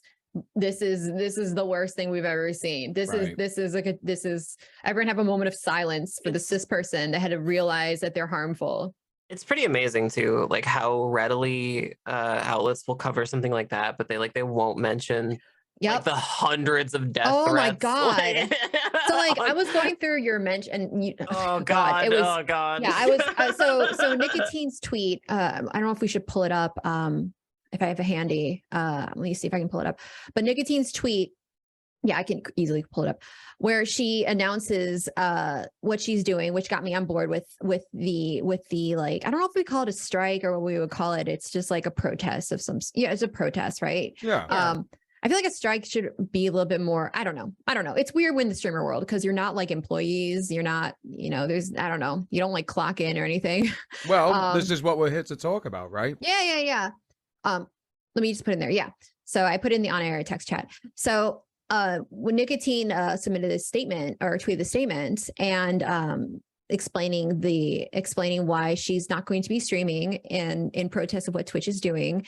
And then she says, like, if you'd like to see the kind of people this game attracts, scroll down. This is what Twitch is advertising with this campaign. And if you scroll down, it is just a disgustingly vile display of intense transphobia and hatred. I've seen, and even in my replies, people are being like attacking me. I guess they think I must be trans or something. I don't know. But they're doing the whole like 41%. They're doing the whole thing. It's just revolting. This is importantly, like it's important to remember that this is the kind of treatment that trans people just get like all the time on the internet. Like when I was doing GTA roleplay and being exposed to people who weren't like directly related to the trans community, we were banning like dozens of people a day. Like it's wild. Every time I'm on the front page, it's just like, we have to get mods to just ban like enough people. When you absolutely ridiculous. I will say that over the last like couple of years, it's gotten a little bit better since now we can do like, we can filter people's like who can chat, right? Like you can't chat unless you have a verified phone number, like a verified email, or like there's better moderation tools now, but like it still happens. It feels a little bit better now when you can find somebody who's verified that you can ban, because all of a sudden like they can't use that phone number anymore to like make new Twitch accounts, and they can't use that email address anymore. And it's just the real juicy one is when somebody has like their Amazon Prime linked to it, because then they can't use their credit card like to make another Twitch account anymore, because it gets banned, because the account gets banned. Yeah, that shit is definitely loads better than it used to be, for sure. 100%. I mean, it's like you say, I still have an issue with it though. I still have the issue with these moderation tools because they're not perfect. Yeah, they're not perfect. It's not even that they're not perfect. It's just that people that use them are typically marginalized people, and people that don't use them are typically not. And so they're automatically allowing for far more people to become involved with their community. They're already increasing their engagement. They're already increasing, like if you don't have follower mode on, you don't have any of these moderation tools, you just let whoever shows up to speak, you're automatically going to increase your engagement. Now, for marginalized people, that engagement oftentimes is horrendous, but if you're not marginalized, oftentimes it's not. Yeah, that is true. But it's like gonna fuck with your I discoverability.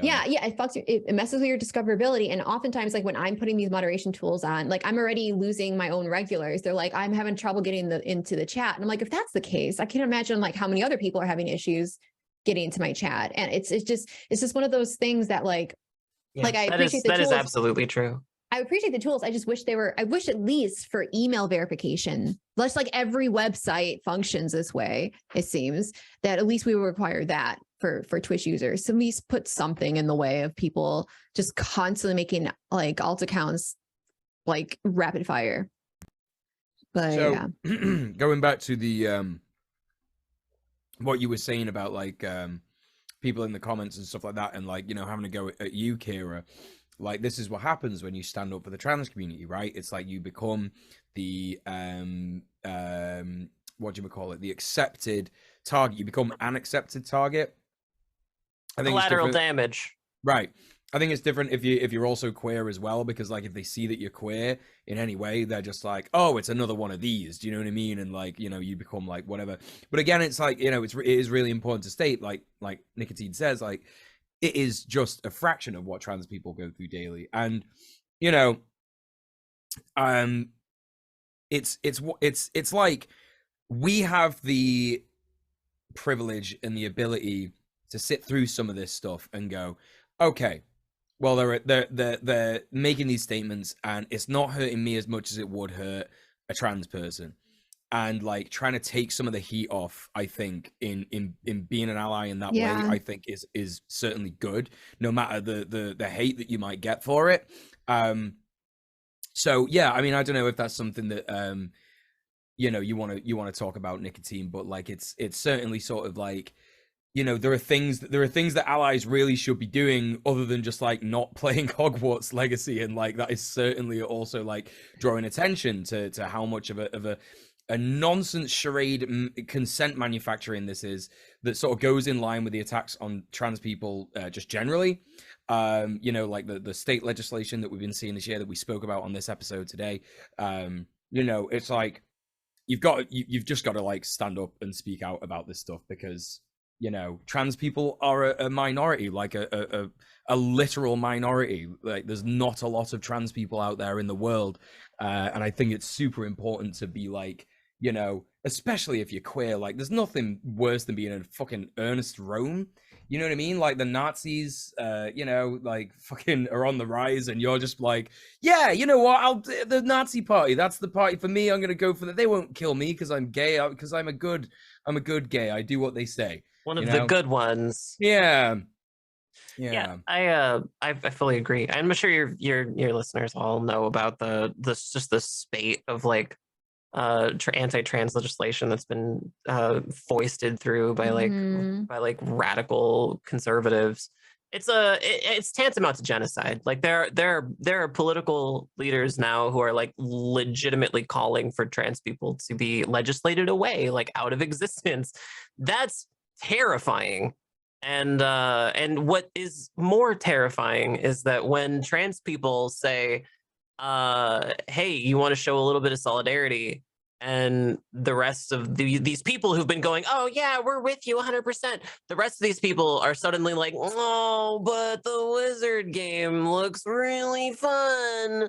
That is the terrifying part. Like that is the part that fun is the thingy too. It's just I know. It's, you know what it comes down to? The thing is like, it's so much worse that it's not a fun looking game. It looks like a generic, just a generically churned out like AAA game, you know? Yeah, designed by a boardroom. Right. And so like for me, again, I'm not trans, chat, but for me, it feels like it's so much worse because it is such a generic game, because it's just like this mentality that those who are used to society catering to them, when they are told that's not for you, you're not to have that, that is all it takes for them to be like, but I want that now, but I demand that now. Like you see this a lot with people that are insisting that it's their right to say certain slurs. Don't say that word, like but society is made for me. It's catered. It's here to cater to me. And now you're taking that part away from me. Now it doesn't even have to be even a good thing that I'm looking for. It doesn't even have to be fun. I just want it because you're telling me I can't have it. And I'm supposed to have things I want. And how dare you say that I can't have it? That makes you the bad person. Because I'm the main character here. Everything is made for my comfort. So the fact that it's not even a fun looking game. My nostalgia is like more important than your like human rights. Right. And not to mention like what about the nostalgia of trans people who like Harry Potter? Like a lot of trans people liked Harry Potter because it had a lot of themes that could be very there are themes that could be interpreted as being empowering, right? For trans people. I was about to say this, like Sophie, when she was at mine, I'm pretty sure like she tweeted about this anyway, so I don't think this is like any kind of thing that she wouldn't want me to mention, but like she mentioned that she posted in the Hogwarts Legacy Discord server that like she's a trans woman and she used to love like her mom reading out all the Harry Potter books to her like back in the day, and it's one of those, like she loved it growing up, and a lot of queer people loved the story of like a kid who is forced to live in a closet and then eventually gets freed from that closet by like meeting other people who are like him. Which just kind of makes it so disgusting what J.K. Rowling's done, to just turn into like a horrific piece of shit. But anyway, I think this is a really important thing to bring up, isn't it? That it's like these people are like, oh, but like it means so much to me. Do you know what? Like I can relate to about 5 different medias, that meant so much to me during my childhood that now I'm like, yeah, that had blackface in it, so I don't care anymore. You know what I mean? Like it's easy, actually. It's easy to do that. Like, like I at a point when I started to get like real bad mental health problems, a show called The Mighty Boosh helped me through like panic attacks and stuff. But guess what? It's got blackface, so I don't watch it anymore. And I don't care if they brought out like a Mighty Boosh game. I would be like, I don't care. They've never apologized for this. They've never done anything to say that they disavow it, or they're like taking it off, or they're removing some of the old episodes or whatever. Like, it's easy to do, actually. It seems like this is just a way. It's some people have like maybe, quietened down with their transphobia over the last few years or something because they see trans acceptance like ramping up. And now they have an excuse to hate trans people. That's what it feels like to me. Mm-hmm. Yeah, it does. It is. It's exactly that. It's like a socially acceptable form of transphobia. Mm-hmm. It's just, it's more dog whistling, really. I'd be with trans people if they weren't constantly attacking me for liking Harry Potter. Mm-hmm. Oh no, they don't like that I'm playing the wizard game. Oh, I love genocide now. Yeah, exactly right. Yeah, you made me like genocide. This is your fault, trans people. I feel like today we're just gonna be like, I'm just gonna be like complaining a lot. No, we're not going to be doing that. We're going to be having a productive discussion about this. Yeah, productive. And what we can do that's right. in the future as online say one more thing. activists. I'll say one more thing. Yeah. One more thing. I'm not going to name names, but if you are in my community or in the viewership right now or whatever, and when somebody says, "Hey, don't consume this garbage product because doing so would show this marginalized group that you don't stand with them, it will harm them, it will help to enrich the power of like the biggest, like the leader of a hate movement," and your first thought is, but I really like it. Is there a way I can still engage with it though? Is there still a way?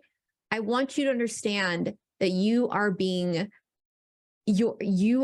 governed by privilege necessarily. You are being governed by what your expectations are for society as being, it exists to serve you. You are the main character, and anyone who's trying to interrupt that is something just to be like hand waved away and or whatever. Like I saw that in this chat. I've seen it on the internet plenty. I've seen it in my own community. I just want to make this statement of saying, like, if that's your first inclination, is when somebody's like, this is a really easy way that you can show trans people that you stand with them. And it's like, doesn't cost you anything. It just requires you to not do anything. And by the way, you're not like actively doing something. You're just showing solidarity, and you're not actively harming, right?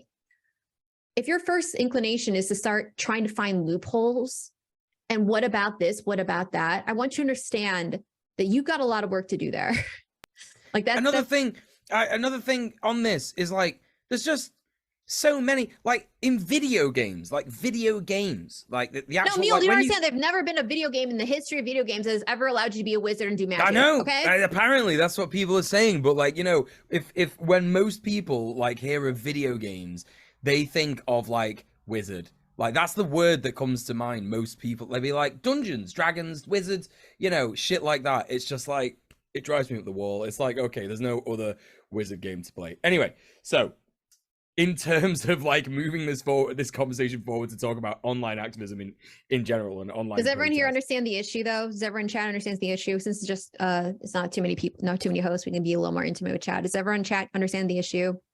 I will not be talking to chat. They're beneath me. I think they're disgusting. Well, chat's beneath me too, but you know. So anyway, sorry, go back. What is a chat? What is this? What are you talking about? What is that? Chat What is a bunch of that? it's a bunch of little things. Oh, They're all like looking up at us. Yeah. And they're all the like tiny babies, the dumb babies. Yeah. Okay, sure. They're like all kind of clustered together. They're kind of like one big blob. You can't really make distinctions between the individual actors, you know, but you can if you pull one out and you yell at it, then you can yell at one at a time. But like, and when they're all together, they're all like one amorphous blob of chatter. Yeah, got it. Yeah. So that's what they are. Fair enough. What I was gonna say was, so what other kind of, so you've done this. How long? It's been a week so far, right? Because I know that you posted this on like Sunday last week. And have you had any like even remotely any kind of like media approach you about this? Oh yeah. Okay. I've given statements to Forbes, BuzzFeed, LA Times, NBC. It's been picked up by Mary Sue, by by like so many. Yeah, so many. So, and what's your experience of that? Ben Shabibo found out about it. Yeah, no, I knew about that one. Nikatine. What I was going to ask you regarding that is like, how has your experience been around that, and do you feel like the media have actually accurately portrayed what's going on? Yeah, I guess that's I'll say this. I'm always willing to talk to press. I love talking to press. I have a lot of experience talking to press. I don't have a Wikipedia page yet, chat, but I do talk to press as often as I can. And one of the things that I've just learned over time is that if you ever have like a really important point that's like that doesn't like sell as well, or like doesn't have as quippy of like a tagline, it's going to be very difficult for you to get that out there. So so the statements that I've made to the press have overwhelmingly been like, hey, creators need more control over the ads that were being shown, because the ads that we're associated with, because if we don't have that control, we end up with stuff like this, or like the military, or like bad, actors who just decide to like pay the platforms we're on a bunch of money to show like heinous ads to our communities. But that doesn't play as well as like trans person hates Harry Potter. So all of the statements that are in like big media outlets right now are like Nikatine hates Harry Potter, and I'm like, you guys have missed the entire point. But you know what, it's fine, because the coverage of the game is overwhelmingly like controversial. It's overwhelmingly a conversation about ethics. It's fine. It's still a successful big W, in my opinion. I just wish that there were more people discussing the actual problem, which is the fact that there's tons of anti-trans legislation happening right now, and there's a vacuum of cis support, and it's no more apparent than with Wizard Game. Yeah. And in terms of solidarity from other streamers and other content creators, how wide has the scope been on that? It's been very mixed, actually. There have been some wonderful content creators who've been very vocal about their support, and there have been others who have been whiny little babies about it. And it's amazing to me. And it's amazing to me because some of the whiny little babies about it have been saying things like, consumer activism doesn't work. But then you have to look at the at the coverage of the game, which is now overwhelmingly one of ethics and controversy, and think to yourself, gee, would this have been the coverage if there hadn't been so much attention paid towards a statement about not playing the game to be like in solidarity with trans people? Would that have been the case? I don't know. Who knows, right? Right. Mhm. Yeah.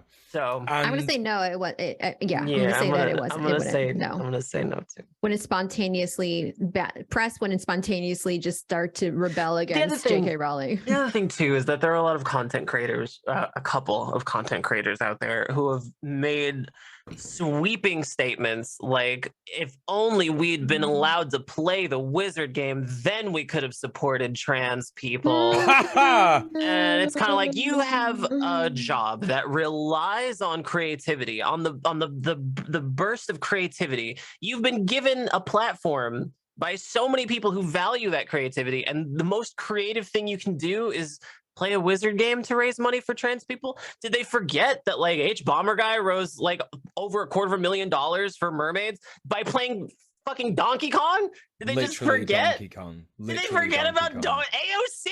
I was on that stream. Did they Yep. forget about Donkey Kong? Like It's one of the best literally things. I saw nobody going into like a GTA roleplay server and like pretending to be like, you know, goofball little like dork wizards to raise. I saw no creativity whatsoever. It's just whining people grifting for attention and clout by saying, "Oh, if only we could have raised money for the Harry Potter game, then trans people would be saved, and it would be all because of us." Oh well.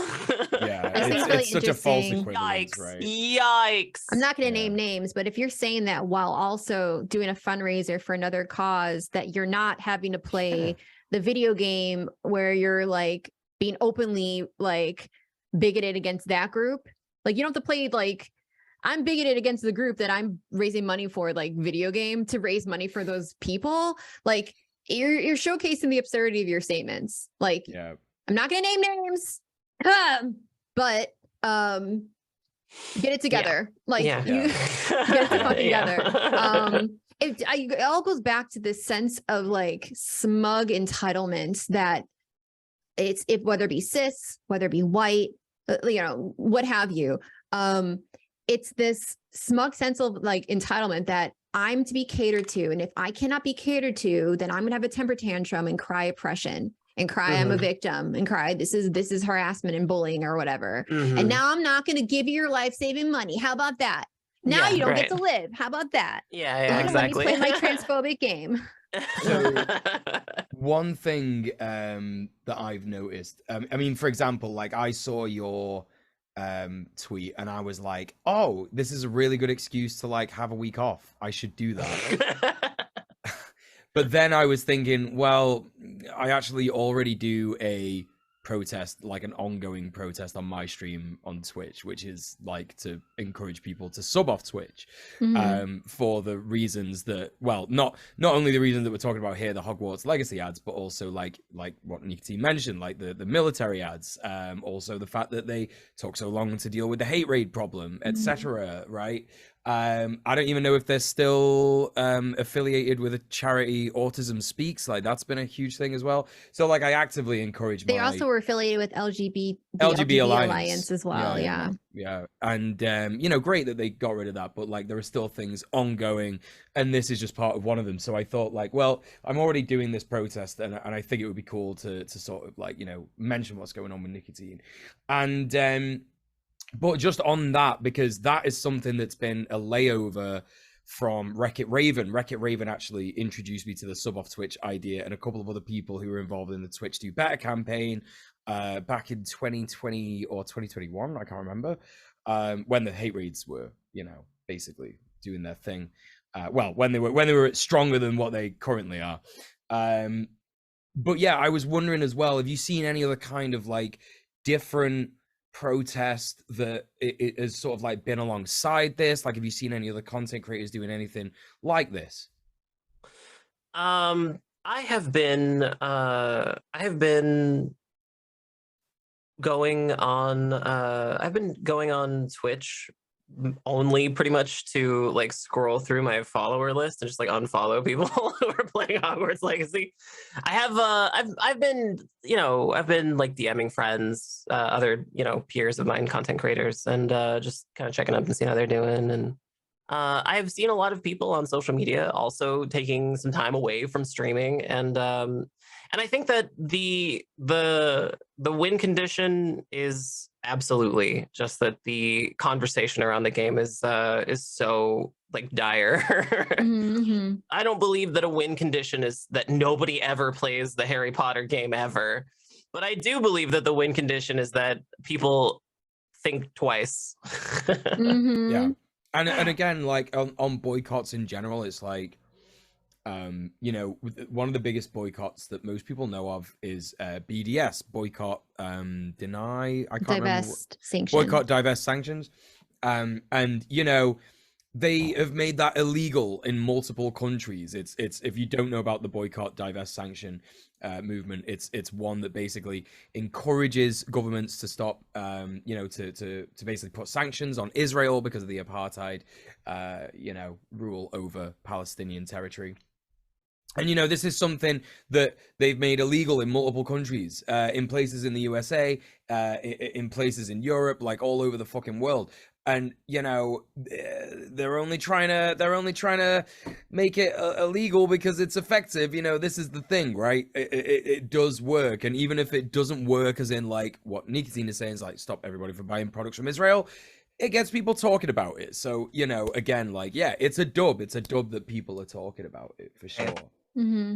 Yeah. And yeah, because this, and it's such a good, this is like a really good episode. I'm really excited like to talk more about this, because I think that this is something that we can really make movement on, because we don't have a content creator union, right? Right. It doesn't exist, but we could make one. And in fact, like, because it's an international thing, we don't even really need to, like, you know, consider things like, oh, well, maybe we need like a place to meet up or whatever. Like, all the meetings could be done on like Zoom or Discord or whatever. Like, I've been thinking about this for so long. And it's something that I've mentioned to a couple of other people, like, especially like on YouTube as well, because on YouTube, obviously they don't just have, you know, transphobic ads. They have like all kinds of queerphobic ads, like all kinds of bigoted stuff. Matt Walsh is allowed on there, you know, Ben Shabibo, all these people, they're all like regulars, like the Steven Crowder show and all that stuff. It's all on YouTube. Like this, it's horrific that like if you give YouTube money, you are basically funding hate. So, you know, in terms of like ideas that I've been wanting to sort of like, you know, put around and stuff like that, is that as content creators, I don't think we realize how much power we actually have in terms of our reach, right? So for example, imagine, if you will, a scenario like this where everybody's still streamed for a week, but instead of streaming the content, we streamed a screen that said your statement, right? And that thumbnail is going to show up on loads of people's recommendations, loads of people's sort of like, you know, search bars and stuff like that. And I was actually thinking about doing that myself. I was like, should I just like leave my stream on and just have a statement up? I don't know. Right. Because this is something that is like, it's going to grab people's eyes, right? And I was wondering, so if... going to make it just going to be like, you're not allowed to do that. You have well, to, yeah, you're going to make a rule against it, but yeah. If they make a rule against it, then that proves that it's effective, right? And if they do it, then, you know, people will find ways around it. We'll find ways around that, right? What I wanted to ask is there any other kind of like things that you've been thinking, Nikatine, over like the last week, where it's like, oh, maybe we could do this, maybe, or any other ideas about like online activism in general? I love the idea that every time there's a big controversy, the conversation about whether or not streamers should have a union gets like a little bit louder. Yeah. I love the idea that that the conversation gets a little bit more serious and like a little bit more overpowering, like every single time there's a major controversy. And one of these days it's gonna happen, and there's gonna be it's gonna happen, maybe surprisingly it's gonna happen when we least expect it, but it's absolutely gonna happen. And and I don't know that any content creation platform is prepared to handle that. They're just not going to have Oh, you know, no. they're not going to have any kind of protocols in place to deal with it. Especially when so much of the way that these platforms moderate is necessarily by being very vague and non-specific. Yeah, like absolutely. So if you've ever gone banned, chat, I've gone banned, believe it or not, shockingly. Twitch has banned Kira, me. you? Yeah, I know. What? Stranger things have happened. Twitch has banned me 10 times. So when you try to get understand why you're banned, it's always a struggle. Sometimes you can get like a specific answer, but oftentimes what they'll tell you is, or if you try to proactively be like, hey, I'm thinking about doing this thing, Twitch, am I allowed to do this? You can straight up like email them and ask them, and they will respond with like, well, we can't tell you exactly what you can and cannot do, because if we do that, then creators will just try to just circumvent the terms of service. So we can't tell you. And so a lot of the way, and YouTube does the same thing. So a lot of the way that these sites will like operate with their moderation is by like specific, like intentionally keep you in the dark to maintain this like, hey, we can do whatever we want basically. And then we can just claim that you broke terms of service. It gives us power over you, but also it allows us to it makes you never really know. Like it really instills the sense of like dread in you and the sense of fear that like, oh, I got to be super, super, super like careful because I might violate some like unspoken law that I'm not unaware of. I would imagine that with a like streamer union, that this is one of those areas that would probably be very unprepared. Like these vagaries that these platforms have like used to their benefit to control the content creators that make them exist, period, because they wouldn't exist without us. I think that a union would be a very confusing time for these platforms in this specific regard. I'm sure others, but in this one, I would love to see the results of a bunch of streamers being like demanding that we get a clear set of terms of service specifically, and that we can hold whichever institution accountable when they don't follow through with upholding that specifically. Because I've been banned for all sorts of things, chat. I was banned for wearing a bathing suit in a bathtub, and I don't know if you noticed, but there is now a category for that.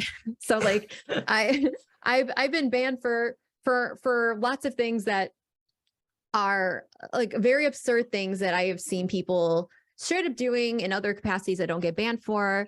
And I would ask you, one, to never really like, unless this streamer is being like really unethical or something, which, you know, that I'm not trying to say that that's ever supposed to be like defensible, but if you see someone doing a thing that is like, I've been banned for, but there's another creator that is not banned for it, don't blame that creator. That's not their fault. Like I've seen that sometimes happening where people get like mad at them. They think that like they're getting away with something. Yeah. The rules exist at all is absurd, and we should, like, it's cool and base when people can subvert. You know, yeah, so Bend and exactly break. subvert that. That's right. That's what they're there for. I see people do this a lot with quote unquote booby streamers, where they're like, well, this person wore this and they got away with it, but this person wore something similar and they did not get away with it. And then they'll blame the woman who did get away with it, quote unquote, get away with wearing clothes. They will blame like the creator that did get away with it, instead of blaming the entire concept of like slut shaming people out of their income, you know, and things like that. So like, I just want to make that statement. Like, please don't attack any of these streamers, any of these content creators that are just existing. And, you know, another one is just existing. The other one gets banned, but one doesn't, you know, it's Twitch's problem. I gave a statement to Daily Dot, I want to say like 3 years ago, when Twitch updated its TOS to include fetish. Like, you can't do anything fetish related. And it was around the same time that Tumblr had done something very similar. And what Tumblr had found was that people were still posting fetish content. It just wasn't the kind of fetish content you think. There was stuff about like stuffed animals. Like there's things you can't predict. Everything like, is a fetish. Everything can be construed as me. I eat a grilled cheese sandwich. Streaming, existing is a fetish to some people. So like, where does that leave me? You know? Exactly.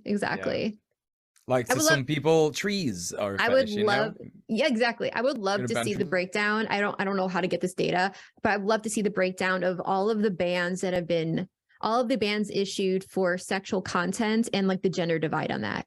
I would love to see like the sheer, because I would imagine it's like 99% femme. And I think if that's the case, you have to wonder why a platform is finding the vast majority of sexual content being created by one gender, and the other gender, it just happens to not be sexual ever. Right. But you know, Exactly. I don't know how to acquire that information. So, yeah, just sort of like continuing on the conversation about you know, potential ideas for, you know, I guess what would you call it? Online activism.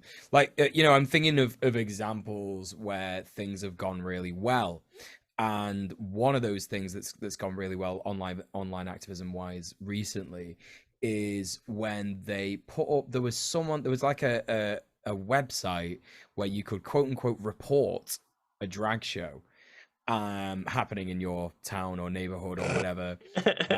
And one of the things that happened was like a bunch of people just basically like, you know, just destroyed the website. They just like kept posting like, you know, oh, my name's like John Penis and there's a drag show happening in my arse, like, you know what I mean? Which is great fun. Not only is it like good to do, but it's fun, and you're gonna have a fun time doing that. So, you know, that's, so I'm thinking like more like things like that. And I think that having this conversation about online activism is super important because we need to remember how creative you can be with a PC and the internet. Like, you can do stuff like this. Like, there was a guy on Twitter, we at Great Manchester Tenants Union, we were actually going to go to an event and, you know, protest it, but it got cancelled because someone on Twitter set up a bot to basically destroy the Eventbrite page by just like add it like you know, ticket after ticket after ticket, because it was a free ticket. So they thought that like 3,000 people were going to turn up, so they booked a bigger venue,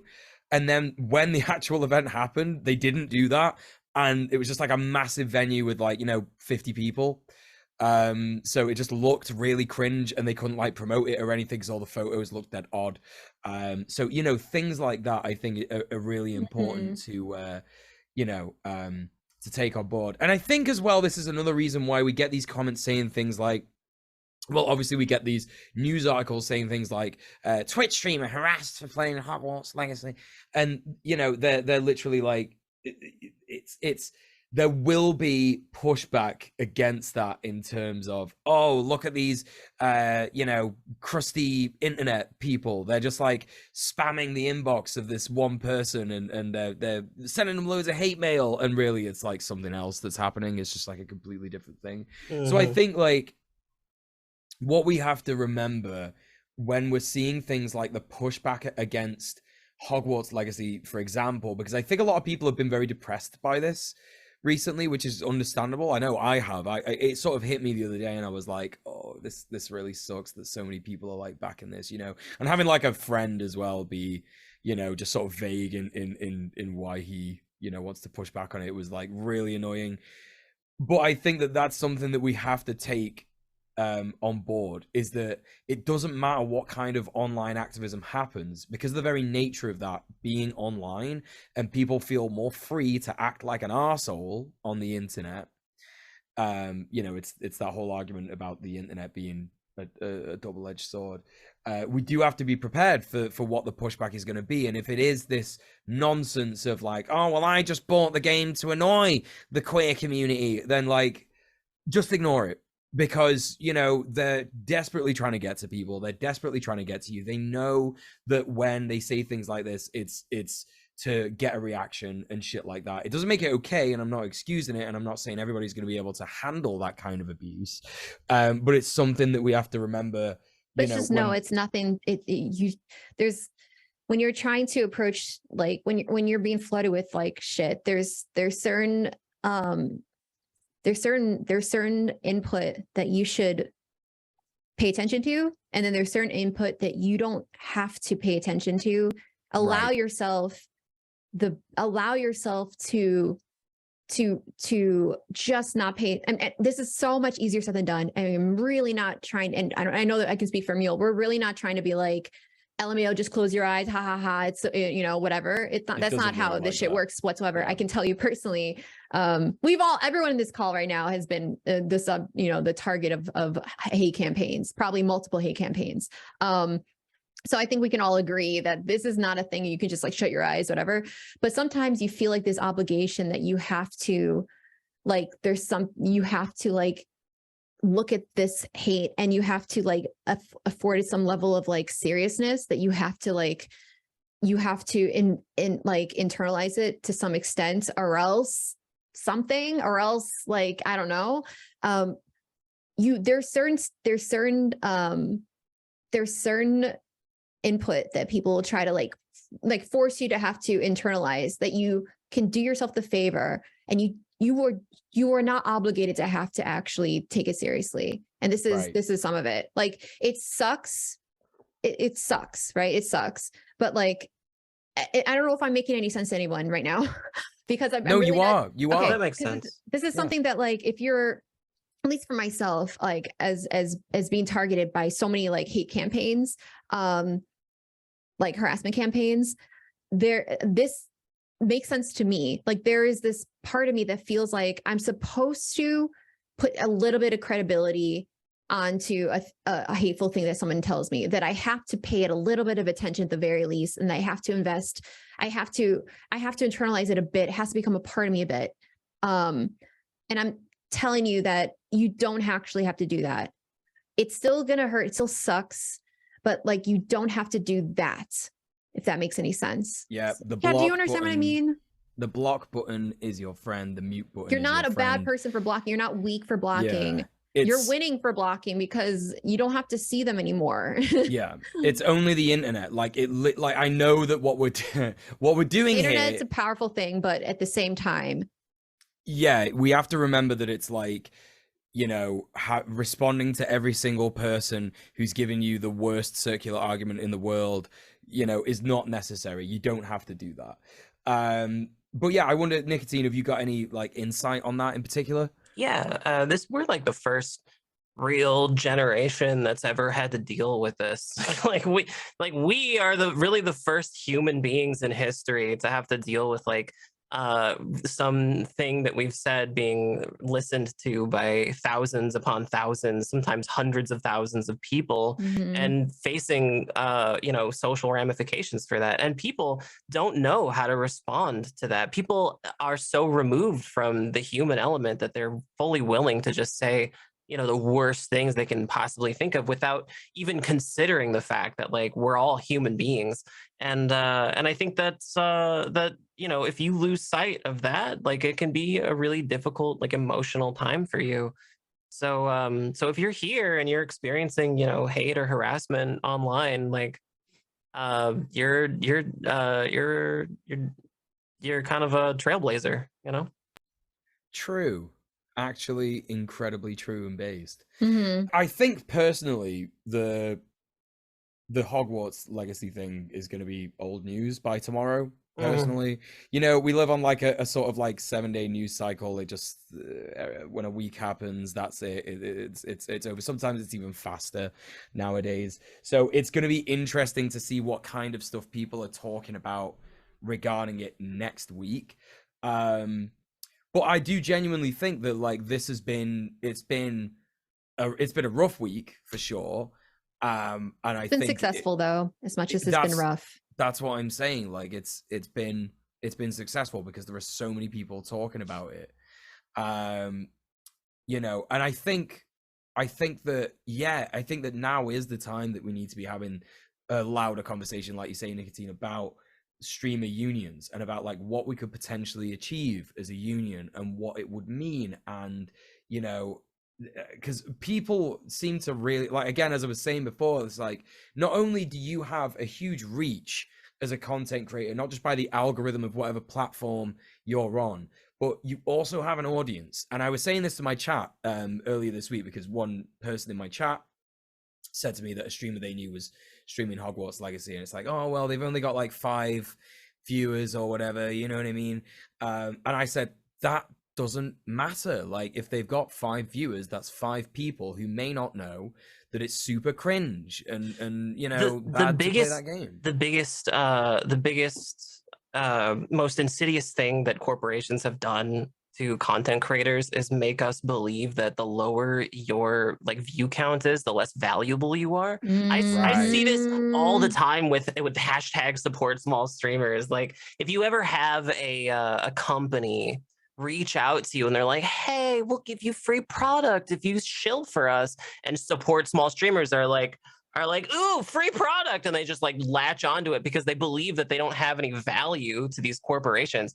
Like companies do not have a relationship with their base like content creators do. So it doesn't matter how many viewers you have. If you have any viewers at all, you have a relationship with somebody that is so unique and special to your, you know, your relationship with your viewers, but also to, you know, these corporations who only want to exploit it. Like you have so much power and you have so much responsibility. Like you have a responsibility to your community to like not harm them, which is something that gets lost a lot in, you know, in, you know, a lot of big streamers chats. So I urge everybody, if you are a content creator of any size, I implore you, like explore these ramifications, because if you don't, you might end up, you know, really harming your community or being exploited in a way that you didn't even fathom. Yeah, I think try not to complain right now about stuff. Everything you're saying, I'm just like, don't say that because it's gonna get us off track. But I have so many things to say about irresponsible content creators and just it's not the point of this conversation. It's not the point, chat. Stop it, chat. Focus. Listen, I think everybody's fine with this stream being a little Muel and Kira, you know what I mean? Yeah. But what do you mean for me, by the way? You're Peanut. What's my name? Oh, I don't know. I'm terrible at stuff like this. You call me Sweet Kira. I actually Sweet like Kira. that. I like calling you Sweet Beautiful Kira because you're Sweet Beautiful Kira. So there you go. Yeah, that's what I wanted to talk about. I wanted to so let's talk about this. So, you know, I think another conversation that's to be had about this kind of stuff is the spoiling the game thing. Right now, wait. I just I got something right now. Sorry, I have to interrupt. This is breaking news. What is it? Professor Fig died. Whoa, what? And you're saying that there's no other way to play the game that prevents that from happening? That's necessarily all plot lines lead to that. Doesn't matter what your decisions are. But did Rookwood still curse Annie? Rookwood cursed Annie. The goblins refrained for it. That's right. Yeah. Oh my god. Also, the game is just really. This is all breaking news. Sorry, here at Red Planet, we want to keep you apprised of all the latest in news, everything news, and so it's my responsibility to deliver the news that Rookwood cursed Anne and Professor Fig dies. Yeah. So, you know, after that breaking news, I think like one of the things that we should ask is like, is it ethical to spoil a game? Yes. Yeah, actually, yes. In fact, it's not just ethical, it's praxis. Yeah, it's praxis. Yeah, to ruin the day of like what I love about spoiling the game. This is why. Can I just take a moment to explain?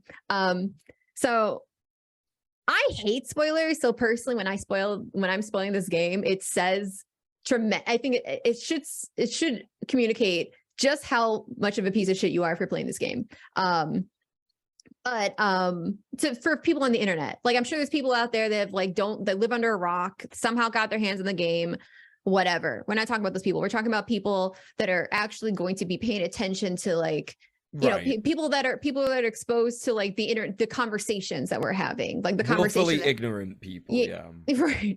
Also Snape kills Dumbledore. That's true. Yeah. Snape kills Dumbledore. So what I love about spoiling this is like the sense of entitlement, like I was talking about before, about like in this case, cis people, their sense of entitlement with like how their, you know, people might have their issues, blah, blah, blah. But at the end of the day, the cis person should be able to live in comfort and convenience, and that's their rights. And everyone else, if other people don't, that's so sad for you, but it doesn't really, you know, it doesn't change the fact that there's a hierarchy there that the cis person is like basing their perspective off of, that they deserve you know, all the nice things, that they deserve to have society cater to them, that they are the main character. So like when you're spoiling the game, you're like directly like spitting in the face of that, because you're like, you really thought that you could just like have your game, and no, you can't. Like, we're gonna ruin that for you. Your sense of entitlement is like being like directly violated by me just ruining your fucking experience. Here's another thing. I'm a big fan of movies. It pains me beyond belief that Nikatine Suck Sunday is so late on a Sunday, because I would love to take part. However, noted. I'm a big if you wake up super early one day, there's I'll be super down to get you don't have to do it. You don't have to it's one of the, whatever. Anyway, listen. Look into it, Mule. Look into it. I'll have my people call your people. All right, yeah, let's think about that. I'll hang out too. I don't care, whatever. It's fine. Yeah, whatever. Anyway, so yeah, like I'm a big fan of movies. I'm a big fan of film. Like, I'm one of these fucking film nerds. I can talk to you for 1,000 years about how Tetsuo the Iron Man, I bet 90% of you don't even know what that is a queer love story, right? I can talk to you about that for days.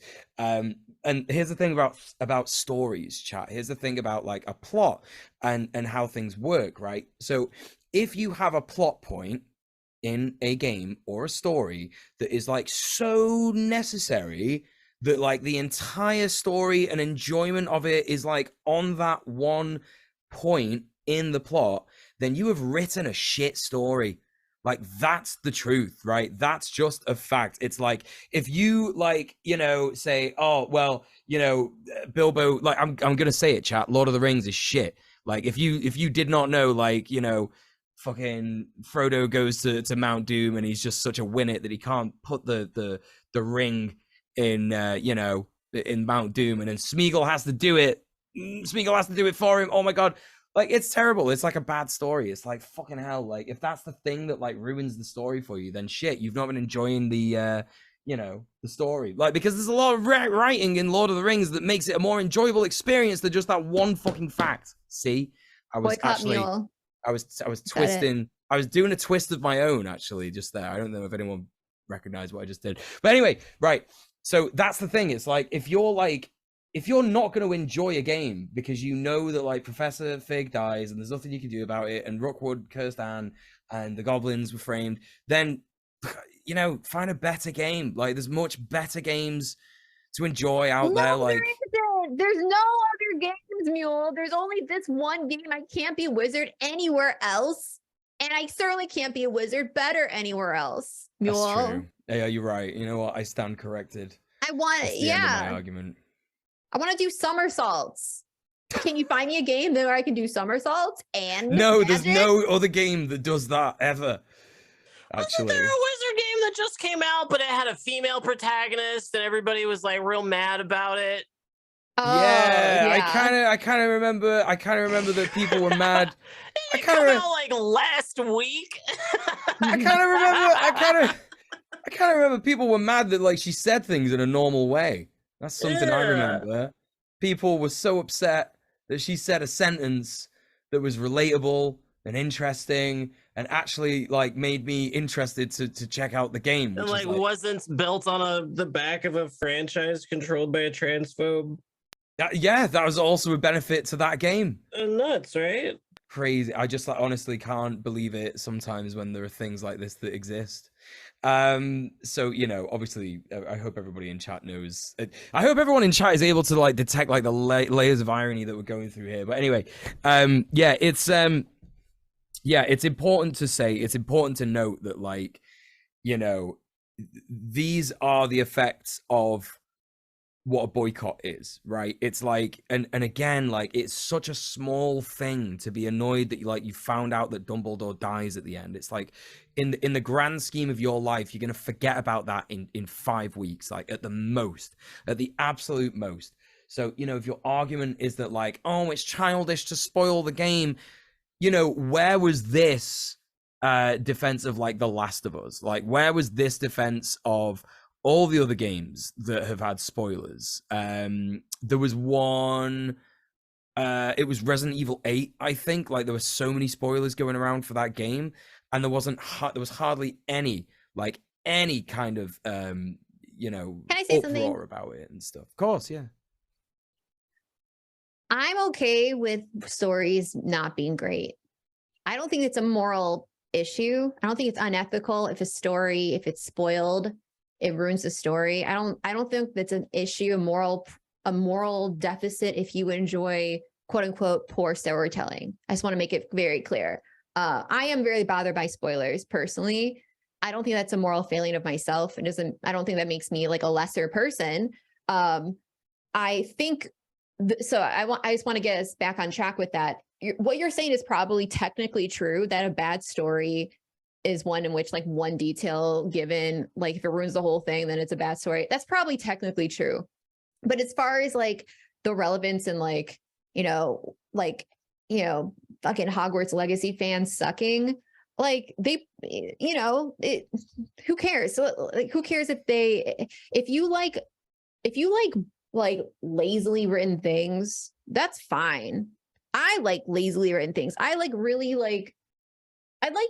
Hallmark romances. Like I think they're really cringe, and I enjoy how cringe they are. And if someone just gave away like the one plot point, the singular one, I'd be like, yeah, that kind of sucks that you did that. Actually, I'm not going to be like, well, good for you because it's not a good story. Like I think it's okay to like not want things spoiled, but I'm defending ruining the days of transphobes here. That's what I'm trying to do. It is a human imperative to enjoy art. Like it's literally what separates us from machines. Like the human ability to create and enjoy art is what makes us fundamentally human. Like it's an experience we share across our species. But there is a difference between enjoying art for its own sake and enjoying art because it's transphobic, because it's like a socially acceptable form of transphobia, like the people who are whining about Hogwarts Legacy right now. The people that are whining about Hogwarts Legacy, I want to see how much they've whined about transphobia. I'm going to see how much they've like actually showed any sort of compassion whatsoever for trans people. And by the way, I don't want to reduce this conversation. I know we're talking to Nikatine right now, and this is with regards to like a very specific like how J.K. Rowling has been very like her main thing is being a TERF, but I don't want to overshadow the slavery apologia in not even apologia. It's more like outright defense, like actual advocacy for slavery. And then it's happier this way. Yeah, the actual advocacy for slavery. The extreme anti-Semitism, can I say? Like it's like I haven't played the game, but like people that are like have or like are researching it or whatever have showed some extremely disgusting anti-Semitism. In short, the anti-Semitism comes to this: J.K. Rowling straight up admitting, yeah, the goblins are Jews.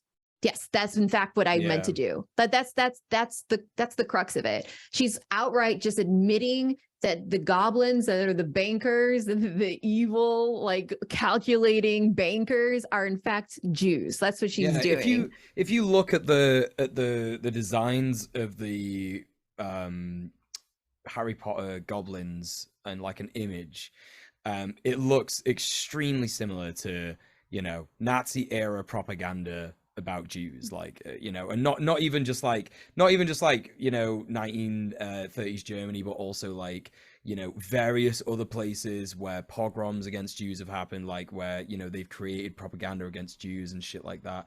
Like it's extremely fucked. Like it's so very obvious. I just want to make that statement because I feel like there's a lot, if we're trying to criticize the work itself, there's a lot more to be said than just transphobia.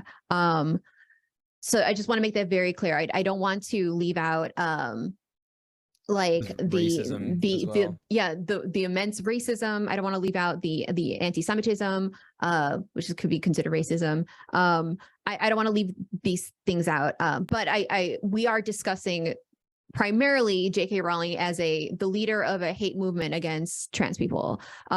So I forget why I mentioned this. I mentioned it for a reason, but I'm glad I got it out there at least because you got it out there. I do see a lot of the conversation online with regards to J.K. Rowling and the video game Hogwarts Legacy being like it primarily discussing its effect on trans people. And I think that one, like that's not it's not even technically accurate to like what the work what J.K. Rowling and Hogwarts Legacy is. It's far more than just attacking trans people. And two, I think that the representation of transphobia as being an isolated, kind of like surgically isolated form of bigotry that you can have while also being very, you know, you can be very like inclusive and very supportive of every other minority is inaccurate. And I think we should do a better job of making that point. Like a lot of people, if you're like, hey, like a lot of people are transphobic, right? But they like to play, they like if they're openly transphobic, because I've seen quite a bit of that this week. I think that they're very likely to be also happily openly anti-Semitic, but I think a lot of them would be like, whoa, how dare you? Because maybe they just haven't cozied up to that idea and they still think of it as like something that is something they don't want to be publicly associated with, regardless of how they actually feel. I think it's important that we drive the point home that all of these forms of bigotry are interconnected. They necessarily have like tangled themselves up with each other and all share kind of like this similar like hive mind. So it's not just about the transphobia. It's about oppression of marginalized peoples. Well, this is being lumped in as like woke. But I don't want to. Well, whatever. But I don't want to undermine the conversation about transphobia because it's extraordinarily dire that we have it. I just want to make that point very clear. Does that make sense, chat? Does that make sense, everyone? Yeah. Okay. So I'm just mindful that we've got 5 minutes before questions. There's not really any questions, so it's fine, really, anyway. But is there anything that you wanted to make sure that you mentioned here on the show today, Nikatine, that you've not so far? Yeah, just that I am so happy that that I have seen so much solidarity where I have seen it. It hasn't been everywhere, but it has been in some places that I'm very, very, very proud of. So that's something that I'm really happy. Sorry to cut you off. I'm just like, this is something that like, again, I'm not trans, so I'm not speaking to my own personal, I would imagine it hits a little different if it's directly about you. Right. But it's as much as it's been immensely depressing to see how many people just suck. I do think that the ties that we are, the community that we're building with people that are standing up is something that's substantial that didn't, at least for me, didn't exist maybe like a week ago. I think with each of these types of like, each of these moments or these events, there is a flip side to it. You know, there's the harm, but there's also the beauty that can be created out of that harm, the community that you can build, the shared like experiences that you can like heal from together as a community and actually aspire to something greater and better. That's something that I've noticed personally. Again, not trans, so it probably does. I know it hits different if you are, but that's something that I've been really. I hope that people start to focus on that because I know it's hard to not see all the darkness, you know. Here at Red Planet, we try really hard to fight doomerism, and that's what I'm trying to do right now. But we shouldn't try to undermine the traumas and the harms that people have experienced, because that's not fighting doomerism. That's just being like toxic positivity and just denying the realities that should never be denied, necessarily should never be denied. So yeah, sorry to cut you off. I'm so sorry, Nikatine. I love you. Okay. No, you made excellent points. Yeah, absolutely. I have a question for you actually. What because I know that boycotting a video game and you know, spreading the word about J.K. Rowling is like not it's not necessarily like trans activism. It's like abstaining from extra transphobia and like showing you're in standing with solidarity with trans people in like the most minimal way possible. But what do you think people could do to actually show their support of I know it's a huge question and there's like this could be like an entire I can give you my favorite ways. Your favorite ways. My favorite ways that cis people could support trans people are some of the following. Cis people have a pretty important voice in the conversation regarding whether or not I should live. So it'd be great if you could call your local legislators. I know there are a ton of legislation. There's a ton of legislation out right now that's anti-trans in nature, and it would be great if you could use your voice to call those legislators. They don't even have to be your legislators. They can be anybody's legislators. All you got to do is call them. You don't even have to live there. You can just call them or email them if you don't want to call on the phone. That stuff is so important. So please do that. If you come across somebody's GoFundMe for surgery or somebody's GoFundMe for they need to get out of a bad state where they're like now illegal, like don't donate to them. Find ways to support trans people in your life. And if you don't have trans people in your life, like find ways to support trans people online. If you're trans content creators, support trans people just in general. And thank you for all of that support. Oh, I know that's a great answer. Oh, thank you for logging in. Yeah, that's a great question too. Thank you for logging in, Muel. I think I know Aronok was in chat earlier, and Jesse Gender released a video that I mentioned earlier in the stream. I think it's titled "I'm Done Talking About J.K. Rowling." I'm done with J.K. Rowling. I'm done with J.K. Rowling. Yeah, it's a fan-fucking-tastic video. If you have any ambiguity on anything we've been discussing today, it's extremely recommended. I extremely recommend that you watch it. We watched it on stream. You can always watch my VOD if you want, but like watch Jesse's video, give her the view, subscribe. And this is the part I wanted to say: write a nice comment. So Aronok's been like, "Hey, write something nice for Jesse," because there's a lot of hate out there. Like there's a lot of bigots show a lot of solidarity for bigotry, don't they? They love to stand up with other bigots and kind of come out like lockstep and to just bury someone in hateful comments. If you could say just something nice, like it actually makes a big difference. For me personally, like I again, I'm not, I keep saying this, I'm not trans. I want to make it very clear, but I have been the target of a lot of like harassment campaigns. And from those experiences, I can tell you that those positive, kind comments, they stick out like a sore fucking thumb, but in like the positive way, like an anti-sore thumb, like a really pleasurable thumb. You know what I mean? The best thumb. The best of thumbs. Yeah, exactly. They do make a difference. What did they say? It's like two positive comments outdoes one negative comment, right? Yeah, there's like, I know Aronok was discussing it on my stream the other day. It was like, there is like an actual percentage of hateful comments versus like, there's a ratio where like at a certain point it tips and then you start actually like feeling like you're not just drowning in hate. And like, there's actually a psychological effect on that, like that ratio has on you.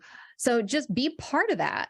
And it costs nothing. It takes 2 seconds. You could say, it doesn't have to be an intricate comment. You could be like, thank you so much for saying this. Here's some examples. Very short things you could say in Jesse's comment section. Thank you so much for saying this. I appreciate this video so much. You're amazing. Whatever. Like, or even just be like legitimately honest and be like, yo, I'm here to support you because I know people are being shitty to you. Yeah. Like just being genuinely honest. Break down the fourth wall there and just go straight to it. Yeah. That goes for trans content creators of all stripes, right? Like people on YouTube, people on Twitch, on Twitter, like if you see a trans content creator just existing and like, being trans in public, just do your best to just encourage and support people, God, I loved we get an overwhelming amount of hate. So like you have the opportunity to be somebody's like hero. Yeah. Right. Yeah. I loved your comment, your tweet the other day, which was like, so all the people like crying about being bullied because they played the wizard game. Like Oh yeah. I hope that you never have to endure like God, how did you put it? You put it in such a great way.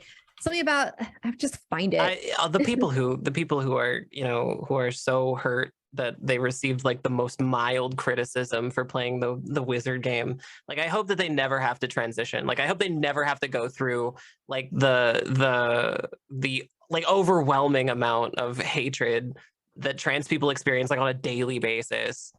You know, they would never survive. They would never survive it. If you go to tears because somebody did like the most mild critique of, you know, Said, your hey, your actions that you knew were wrong in the first place. Like, I hope you never have to transition. Yeah, I was thinking that about my friend that sort of kicked off a little bit because he has a son, and I'm like, damn, I hope that kid is never like queer in any way. Like, it's just gonna be so shit for them. Yeah, I feel that for sure. So like, we've actually had like a lot of questions just like flood in at the end here, which is annoying. Yeah, thanks a lot, chat. Thanks a lot. You know, I thought we could sort of wax lyrical for a bit longer, but no, we have to do a proper episode again now. Okay, so let's start with the comment section. The question section, sorry. I've been talking about YouTube comments. My brain doesn't work. Pretty Nosferatu, which is a phenomenal name. I actually love that so much. Says, how are you taking care of yourself mentally and emotionally? How am I taking care of myself? Yeah, these are all questions for you. Oh, wow. Oh my gosh. Yeah, this is your moment. I've been playing a lot of violin lately. I've been learning violin. I love that you're doing that. It's so cute. You pull out the violin, you're like, here we go. And it's the most beautiful thing I've ever heard in my entire life. I love it. Yeah. I have it right here. You guys want to hear? Yeah, I would love to. Oh, Chat. hell yeah. This is what I've been practicing. I learned a new song. Are you ready? I'm so excited. I'm ready. Here we go.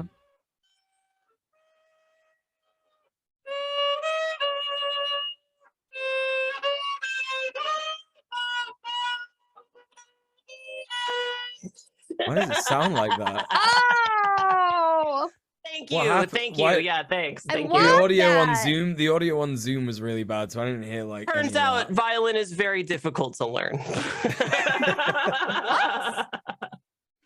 I've been playing violin. I've been actually hanging out with my community a lot. We've been connecting, playing video games together. It's been really, really fun.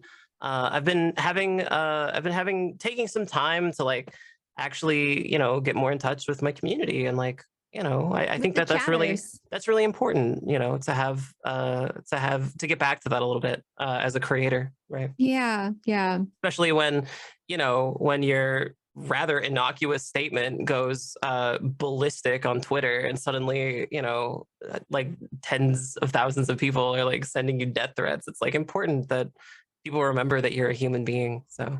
Oh my God, that's so true.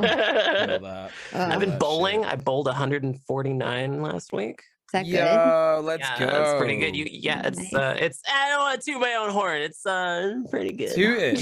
Fucking toot it. Pretty good. Rocks. Yeah. Cool. By the way, I noticed with the violin, you did the whole like wah thing. Like, that's something. Vibrato. That's cool. Yeah. Thanks. I'm learning how to do vibrato. That's pretty cool. I actually picked up the violin because I have a theremin. Chat bought me a theremin a few years ago. What the hell? Yeah, so I've had a Moog theremin for years, and I've always it's an instrument that you play without actually touching it. It's an electric instrument. There's antennas on it, so you move your hands around it to play it. You know, like the traditional UFO noise. Yeah. That's a theremin. Yeah. It's very, very difficult to play, and what I've learned is that most of the best theremin players are also like really talented violin players because they rely on on similar like ear training skills. Yes. So I've been playing no frets on a violin. That's right. No so I've been learning violin so that I can have a leg up when I go to learn theremin. Oh, that rocks. That rocks. Yeah. I didn't realize there was like an instrument that you don't touch. Yeah. It's really that's cool. Incredible. It's super fun. How is that even a thing? How I've never heard of this. This is definitely have. You've something seen we it. didn't mention in the news today. There was a UFO that was shot down, and I'm pretty sure it was aliens. Yeah, there's several. There were a couple, right? I is the official position of Red Planet that we officially announced this is aliens. Wow. Chat, you were here. Where were you when you heard the news? Take me away. Take me away. Yeah, I'm please ready. just beam me up. My body is ready. Beam me up. I'm ready. I'll leave. I'm gone. Do you want to get abducted with me? Oh, what if we got abducted and we held hands and we were both girls? And we're both girls. Okay. Scribble Rose says, kind of a question. This feels like one of the few times the good side of the culture wars has taken the fight to the bad guys and won. How can we build on that momentum? I think that it's a snowball effect, right? Like it's an avalanche. I have every belief that if people hadn't been so forward thinking through this last week, that the coverage of this game would have just been abysmal. It would have just been like, oh, the Harry Potter game came out, we're all so nostalgic, and just like puff pieces. But now it's not. Like now it's overwhelmingly controversial, which is huge, because that like news coverage like that begets more news coverage like that. And as long as you can keep maintaining the the very rightful stance that that it's not a great property because of this. Also, the creator is a transphobe.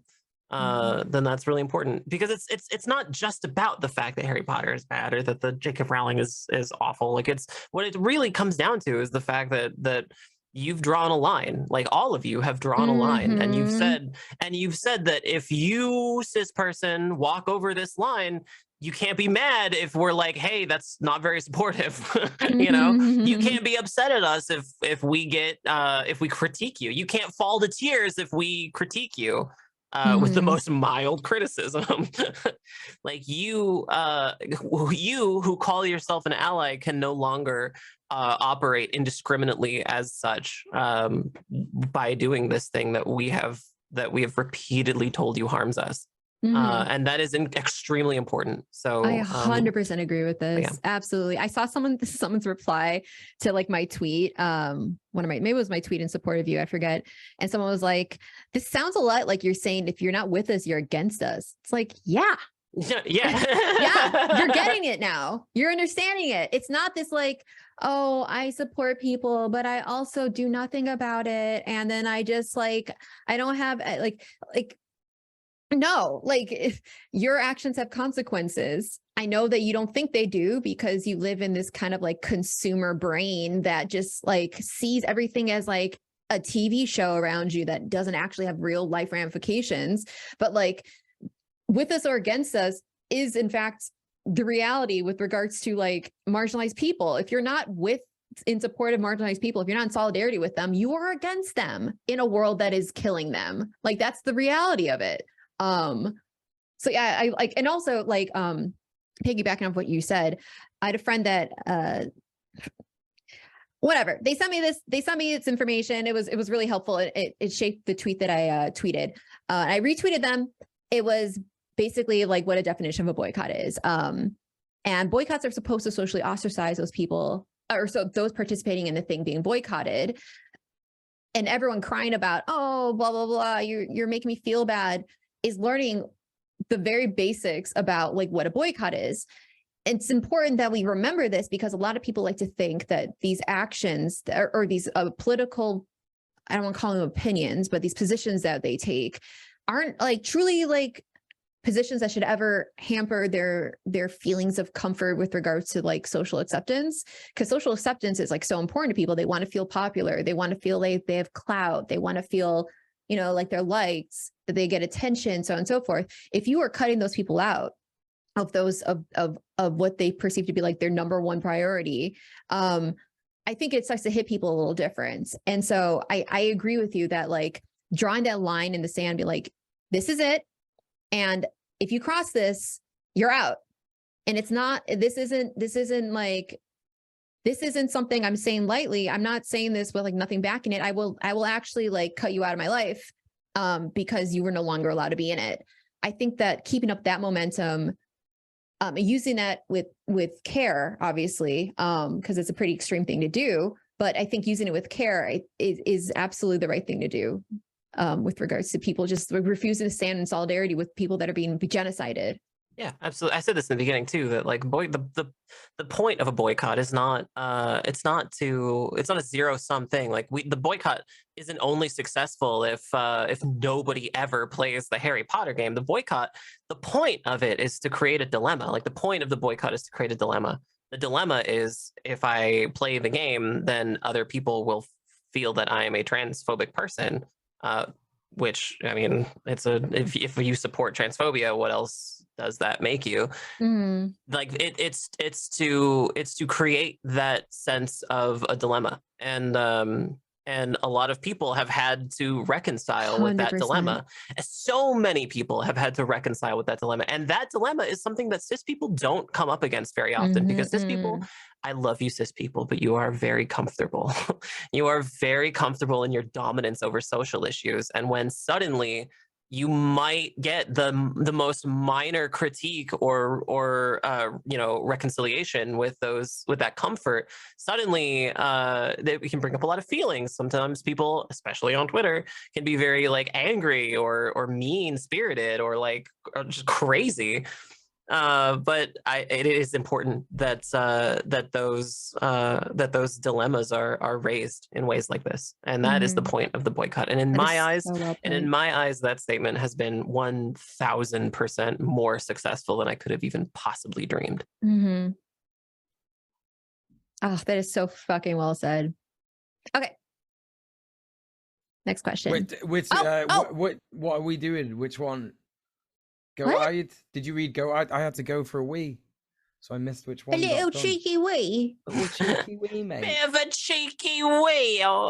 That's right. That's right. Yours is just as we good should as just do our Kira's. fake English accents the rest of the time, just to bully. Yeah, please do. It's very good. And I'll be an American for the rest of the show. Oh, that's like exactly what I sound like. That's exactly what she sounds like. Oh, I love it. I love that. Okay, so next question is from Go Tide, who says, I have a kind of broad question. What is, in your opinion, the most effective or unique aspect of online activism?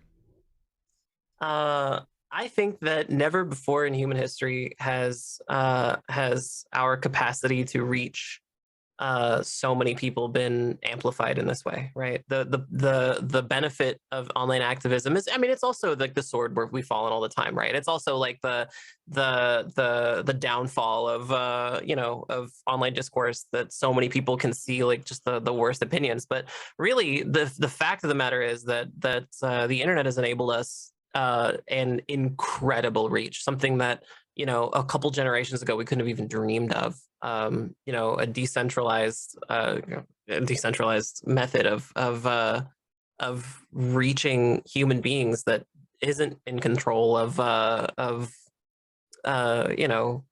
media conglomerates and single people, with the exception of obviously of people who like to dabble, like Elon Musk. Friend of the show, Elon Musk, yeah. So I think that it really is, we exist in like a very interesting point in time where like never before have we ever really had the ability to reach so many people. And that is the huge benefit of online activism, because suddenly you can just find yourself a part of a movement and anybody can participate, and it's global, and it reaches humanity. It's not just your tiny little corner, it's everywhere, and that is extremely unique to us. We're like the first generation to really have to reckon with that. Cool. Great answer. I'll read the next one. Yeah, it's from Just Johnny. He says, not a question, but more a statement for Nikatine. Y'all are fucking awesome. I only knew about you after Kira rated into you, and you deserve more happiness and respect than you're getting at the moment. Oh, thank you. That's very nice. Thank you, Just Johnny. What, Just Johnny? Just Johnny has set the bar, chat. The rest of you must meet or exceed the bar. That's right. It's that easy, chat. It's simply That easy. It's that easy. What You what have bringing? 3 minutes to comply. Johnny is a wee star. I agree. So the next question is from Base Junkie. This says, this doesn't pertain to online protests necessarily, and you don't have to log it if it's a bad question. We logged it anyway, it doesn't matter. But what advice would you give for trying to get through to friends and family about, in this case, J.K. Rowling? I have a loved one who's on the edge of understanding, but is still looking for ways to reconcile it with their nostalgia for her products. I think that it's important to remember that there are a lot of people who just don't know. I mean, this is something that I had to learn as a trans person who came out, 10 years ago, that like there's just a lot of people out there who don't, at that point, who just like didn't know that trans people were a thing, that like trans people existed. And in a lot of cases, as a trans person, I was like the only trans person that someone had ever met that they knew about, and so it was difficult for me to be mad at people for being ignorant, because they had no exposure to what trans people were going through, like what trans people felt. So do I believe that there are people who are just as equally ignorant about J.K. Rowling today, right now in 2023? I think it's possible. I think if you are really close with somebody personally in real life, a family member, like a really close friend, just try and let them know that J.K. Rowling has said so many things. That she's like vehemently anti-trans, she's like a TERF, she's openly donating all this money to like anti-trans causes, and let them know how you feel about that. Because is it possible that they don't know? Yeah, but it is 2023, so There you go. Yeah. That's a great answer. Do you want to do the next one, Kira? Yeah, sure. Is it this one? Yeah. Okay. This is from Kiri Magic. I know there's been various boycotts in the past on various platforms for various issues and to varying levels of effectiveness. Do you think we'll start to see more in the future, especially with the coverage yours has gotten? I think that it's possible. I mean, I think that that there have always been trans voices, saying sometimes very loudly like a thing is transphobic, and people just play it anyway. But I think that more and more people are becoming more and more like conscious of that. So I mean, it's absolutely possible that there will be in the future more campaigns like this. But I also want to make sure that we don't lose sight of like the point of this, because at the end of the day, it's not really about a video game. Like none of this is about a video game. It's very even kind of loosely about the awful creator. Like what it really boils down to is like your trans friends, like your trans people in your life, like trans people on this planet who experience like overwhelming amounts of like hate and anti trans legislation, like literal genocide. And if you fixate on the minutia of it, you absolutely lose the forest through the trees, and it becomes very, very muddled very, very quickly. So it's important to remember like why we're here, like why we're talking about this, and why this is such a big issue. Because it's not, I promise you, it's not about a video game. Mm-hmm. Yep. Yeah. It's about dignity. It's about solidarity. It's about respect. It's about like understanding the gravity of like what's happening and how like this is such a fucking nothing in comparison. Yeah. It's Pascal Viotta says, question. I've recently had a breakdown over all of the online Hogwarts stuff in addition to my personal life, and it got to the point where I had to distance myself from social media. How would you suggest on taking better care of your mental well-being on and offline? Online is what I subscribe to is scorched earth, I think is like a good term for it. Like I ban first and ask questions later. I ban so many people that I ban people who like don't deserve it sometimes. Like I get people like caught in crossfire a lot. Me and too. You know what? That's completely fine. Like if somebody is like legitimately accidentally banned, they'll reach out. but your like mental health is so much more important than that. So I ban first, ask questions later on everything, on Twitter, on Twitch, on literally everywhere I can. I ban first, ask questions later. I think I have over 100,000 people banned on Twitter. Like it's absolutely nuts. In fact, a lot of people who were like complaining about my tweet, I actually had already banned them. Like I'd already blocked them on Twitter. Oh hell yeah. Yeah, it was great. So but in real life, I think it's also equally important to maintain some semblance of like peace with yourself, you know, like read books, like go outside, like make friends in real life who aren't you know, who aren't privy to the same like online drama. Like spend some time with people in your real life who like don't constantly remind you of that. I was just gonna say, like, you know, there is something really cool that you can do that we talk about on Red Planet all the time, and it's a little thing called organizing. That also does amazing shit for the well-being. If it's something that you obviously like can do, and you know you're safe to do it and shit, you know, just like, you know, the knowledge. So it's like, it's one thing like what Nikatine says, like, you know, doing things that are like just generally good for you, like that stuff's great, and you might still be aware though of like, you know, the hell world, right? But like being involved with people who are actively doing stuff to make the hell world a better place to live in does fucking just amazing work for your psyche. So, you know, if it's safe for you to do so, if you can do so, get out there and join an org. Do you know what I mean? Just see some good work that people are doing, and you'll really start to feel better for sure. Sorry if you had anything else to add to that. No, that's it. That's good. Yeah, perfect. Do you want to read the next one, Kira? Yeah, sure. Which one? This one? Yeah. Okay. Yeah. This is from the cheat 1312. I had an idea for what a Twitch union strike action would look like. Since Twitch streamers are all over the world and Twitch just has the HQ in San Francisco, the proxy picket line, the proxy wears the Twitch union members' name stencil. Wait, what? What's happening? The proxy wears the Twitch union members' name stenciled, painted on a t-shirt. Proxy carries sign designed by the union member. Proxy also carries statement for the press room by the striker with content info. What do you think? That is, I'm going to tell you what I think. That's some futuristic thinking right there. That's some problem-solving thinking. Okay, I'm feeling like people aren't understanding the question. So, well, it's I guess it's also like, I guess, I don't know, proxy, I think, is just supposed to be like, you know, the thing, right? Yeah, like proxy is just supposed to be like the name of the union, I guess. I think that's what that's supposed to mean. So people would show up as like representatives of people that are unable to be there? Is that what that is? I think so. Yeah, I don't know, Nikatine. So the entire union would be a bunch of people that are representing people that can't be there? Yeah, I don't know.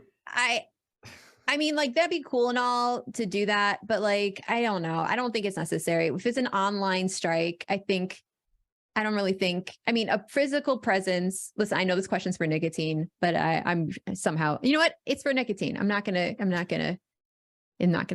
We've transcended the need Yes. for an in-person event like that. Besides, it's not just Twitch. The premise is a little bit wrong. Like Twitch doesn't just have offices in San Francisco. They have offices all over the world. Yeah, true. So first of all, that. Second of all, I don't. Nobody needs to go anywhere. Like that's a little weird actually to just show up to go like confront security at a tech company where a lot of people are like working from home.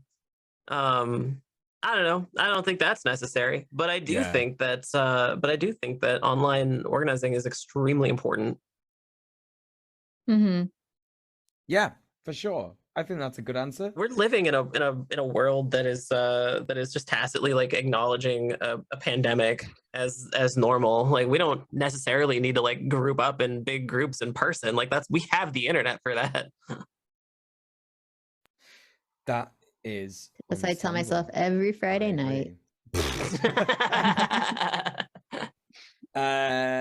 Goblin Gains NZ says, how do we make, so this is more about the union, how do we make a content creator union happen? How do we prime the pump? What do you think, Nikatine?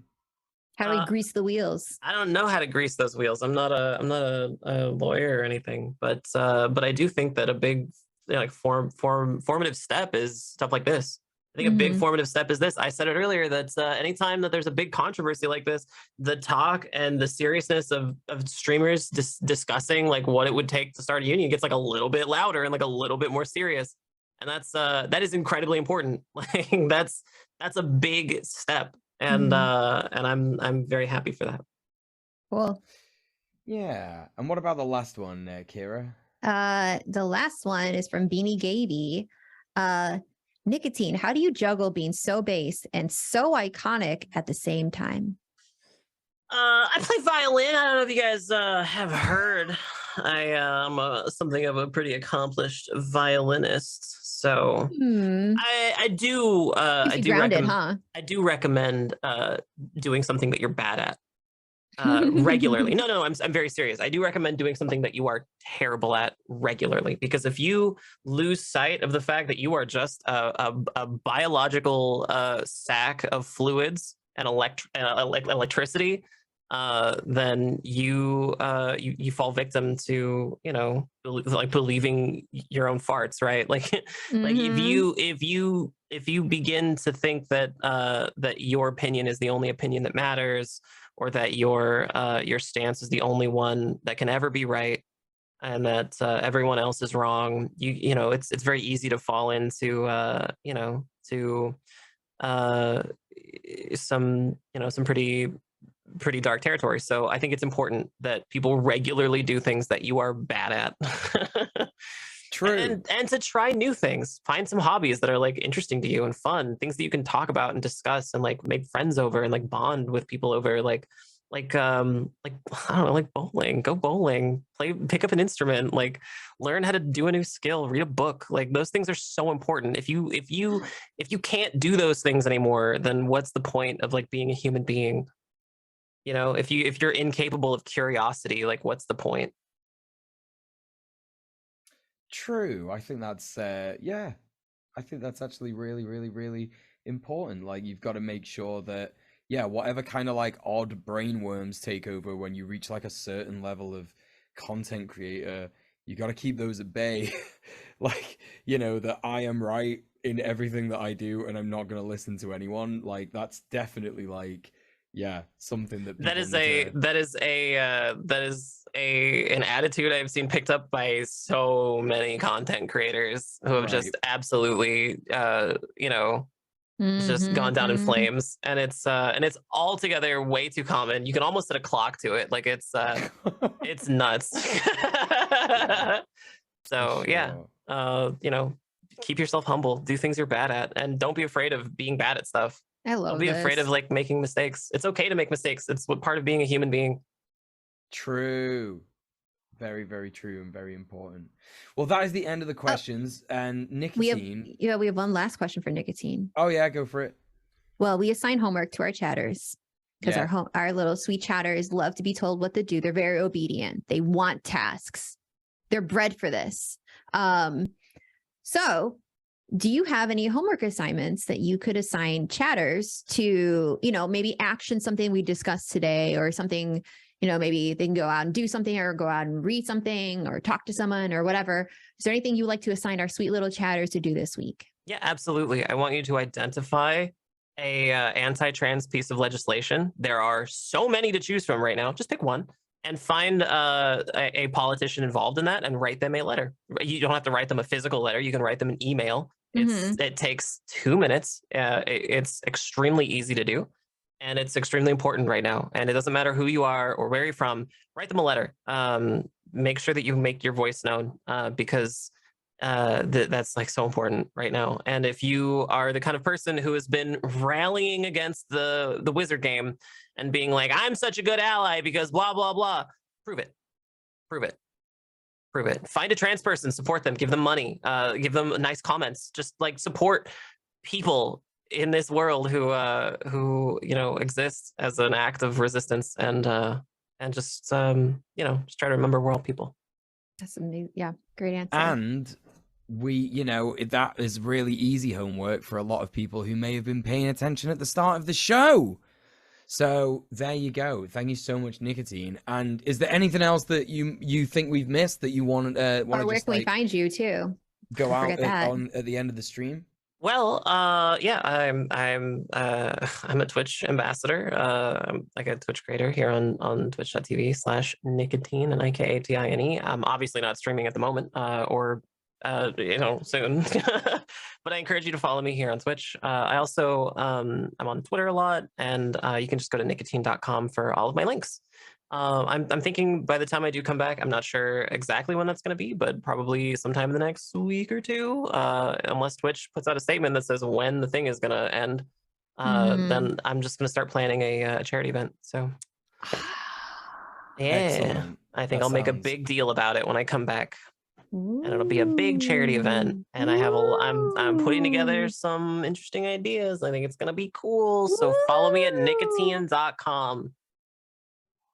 Fucking hell yeah! Oh, I'm excited. Pog. You heard a chat. Wait, didn't read my question. I didn't see your question. I'm sorry. We don't have it logged, so it doesn't exist. That's the rule. Yeah, it was a question I was not gonna log, Vic. So yeah, there you go. Anyway, okay. We are now at the end of the show. Chat, please go and follow Nikatine. She's amazing. She's a great content creator just in general. It'll be well worth the wait for it to come back on stream. Thank you so much for coming on today. It's an absolute pleasure. I love you to bits. I think you're amazing. Yeah. Thank you so much for having me. I really appreciate it. I love you guys. Thank you so much. I love you more. Bye. I love you. Bye. Wicked. Oh, your question was the nicotine of furry. Oh, that's funny. Yeah, I'm not asking that. It's silly. It's an in joke. Yeah, I know. Oh. Listen, this is a serious show. Stream. This is serious. What do you think this is? You think this is like happy clown time where you come in and like just do whatever you want? Like, no, it's not that. It isn't that. This is sad clown time. Don't look at me doing this. We're sad clowns here. Okay. Chat, that was a great episode. And you know what would be even greater is if you supported the Red Planet Patreon. That's right. We have a Patreon. We've got a goal that we're trying to hit.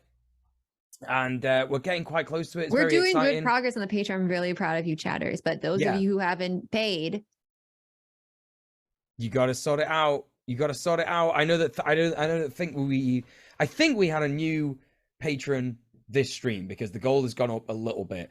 But we currently need to be making £912, 22 a month, which is $1,000 a month or a bit more. Is that is it $1,200 a month or something?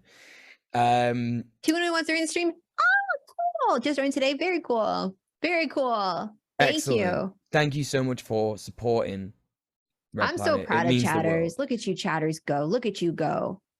It genuinely means the world. We could have an editor, and me and Sophie have already been to visit people who have been on the stream. Like we went to see the Gaskell Garden project this week. We could have filmed that. We could have filmed it. We could have done a little thing about it. It could have been all over the YouTube for all and you could have seen it, but we've not got an editor, so that's not what's happening, is it? But chatters didn't step up. They didn't step up, but you could step up. Now look where we're at, chatters. Well done. I know it's all your fault. It's all down. It's forgotten forever. No one, never to be seen. Thanks a lot. Exactly. But you can prevent such atrocities in the future if you become a patron. She's right. And Kira, why don't you tell us what the first one is, or maybe I can do it. I got it. The first one. Okay. So there's multiple membership levels we offer you. First one is Sprite mode. Ooh, Sprite mode. Ooh, $10 a month. Oh, that's doable. Not 10. Sorry, $2 a month. I was reading the wrong number. My brain. $2 a month. $2 a month. Nothing. $2. Get started with your support for Red Planet by becoming a Sprite. Benefits include the sacred and forbidden knowledge that you are helping the Red Planet team, early access to VODs, and access to the Red Planet Discord, and supporting us. Ooh. That's fucking right. $2 a month. $2 a month. Some people are saying it's 10, but that's false. It's $2 a month. That is misinformation. That we disavow that. What's the next level? What's the next one? I've read your mind then because we're so in sync because it's Kira and Muel all day. The next membership level is Goblin Mode. And what's extra good about this one is that when I go to red_planet, patreon.com/red_planet, it comes up and says, you might like Goblin Mode, which is true. I would like Goblin Mode, and I'll tell you why. It's because it's £9.50 a month or $10 a month or whatever it is in your locality. 10, yeah. Everybody loves a goblin. We all get a little goblin mode from time to time. Complete your gobology by going goblin mode with everything from sprite mode, a pack of cool Red Planet stickers for you to stick in legal places and only places like that, and access to exclusive Red Planet Discord hangouts, like the one that we had the other week where we watched Slavoj Žižek's Pervert's Guide to Ideology, which was really, really fun, and it literally lasted 4 hours. It was so fun. It was me, Kira, and Sophie, and my mum at one point. She wasn't on the stream, don't worry. Really? That didn't. She was there in the room. She was like, "What are you watching?" Anyway, yeah. So what's the next one? The next one is Beast Mode. $20 a month. Holy shit! Are you actually going to go Beast Mode? Well, then we can offer you all the stuff in the lower tiers and pin badges. Yep, pin badges. Wear your excellent new Red Planet pin badge literally everywhere. It is completely cool and good to do. Wow. So all the other benefits and pin badges, incredible. Imagine that. But the next one, and the biggest final one, is Sicko Mode. You can see it on the screen right now. It's $100 a month or £94 a month. If you support us this much, we can only reasonably offer you all the stuff from the lower tiers, plus a very special thank you message at the end of every stream. And there's two that we will be doing right now. For example, Goblin Games NZ and JBP. Thank you so much for being excellent fucking sickos. Cannot thank you enough. You fund literally an episode every month. That's well, and one episode every month, each of you. So that's 2 episodes you each fund a month. It's absolutely wild. Thank you so much for thank you so much for the support. Really appreciate that. And thank you for all of our patrons. Yeah, we've had 2 new patrons during the stream today. We've got 85 patrons. We're at £639 of the £912 22 goal that we're trying to get to. The goal that we're trying to get to, as I said earlier, would hire us an editor, which means that we will not only have long form documentary video based content, but also we will have clips of the stream, funny little moments maybe that like you could see. Imagine how much enjoyment you would get from that. You subscribe to Red Planet, then all of a sudden one day in your subscription box you get a little, oh, can you believe Kira said this? And it's that face right there, massive, just like on the thumbnail. It's just that face, like huge. Just imagine it, chat, like massive. It would be really good and really funny. And then also that would be on a video you can watch and enjoy as many times as you like. So that's something to look forward to.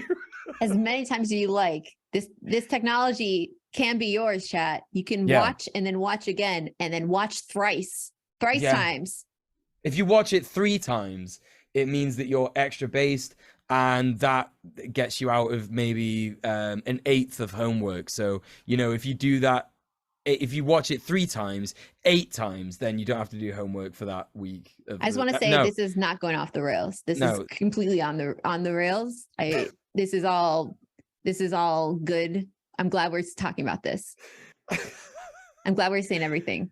It's good that we're saying everything that we're saying, isn't it? I'm glad we're saying these things. It's all scripted and we're all saying it. It is all scripted. That's why it's going so smoothly. It's going so well. Someone must have pre-crafted this. No one could have come up with this on the fly. There's no way. This level of genius, this smooth, sultry genius. That's right. It's smooth, sultry genius. That's what they call us, the smooth, sultry geniuses. Many people are saying this. They are. Chat, So that we're is 13 minutes over. We need an end. Chat, this is the end of Red Planet. Can I suggest, Conrad, that we raid someone that I know? She's called Luna Mothwings. She's a really, really awesome streamer. She does like video games and stuff like that. I'll type the name in the chat if you want to go like that. There you go. Have a cheeky little raid. Yes. And come with us for the raid chat. It'll be really fun to support Luna. She's a great person. And also, thank you everybody for watching the stream today. Thank you everybody who's been listening on podcast mode. And yeah, sorry if you didn't get some of the Twitch related stuff.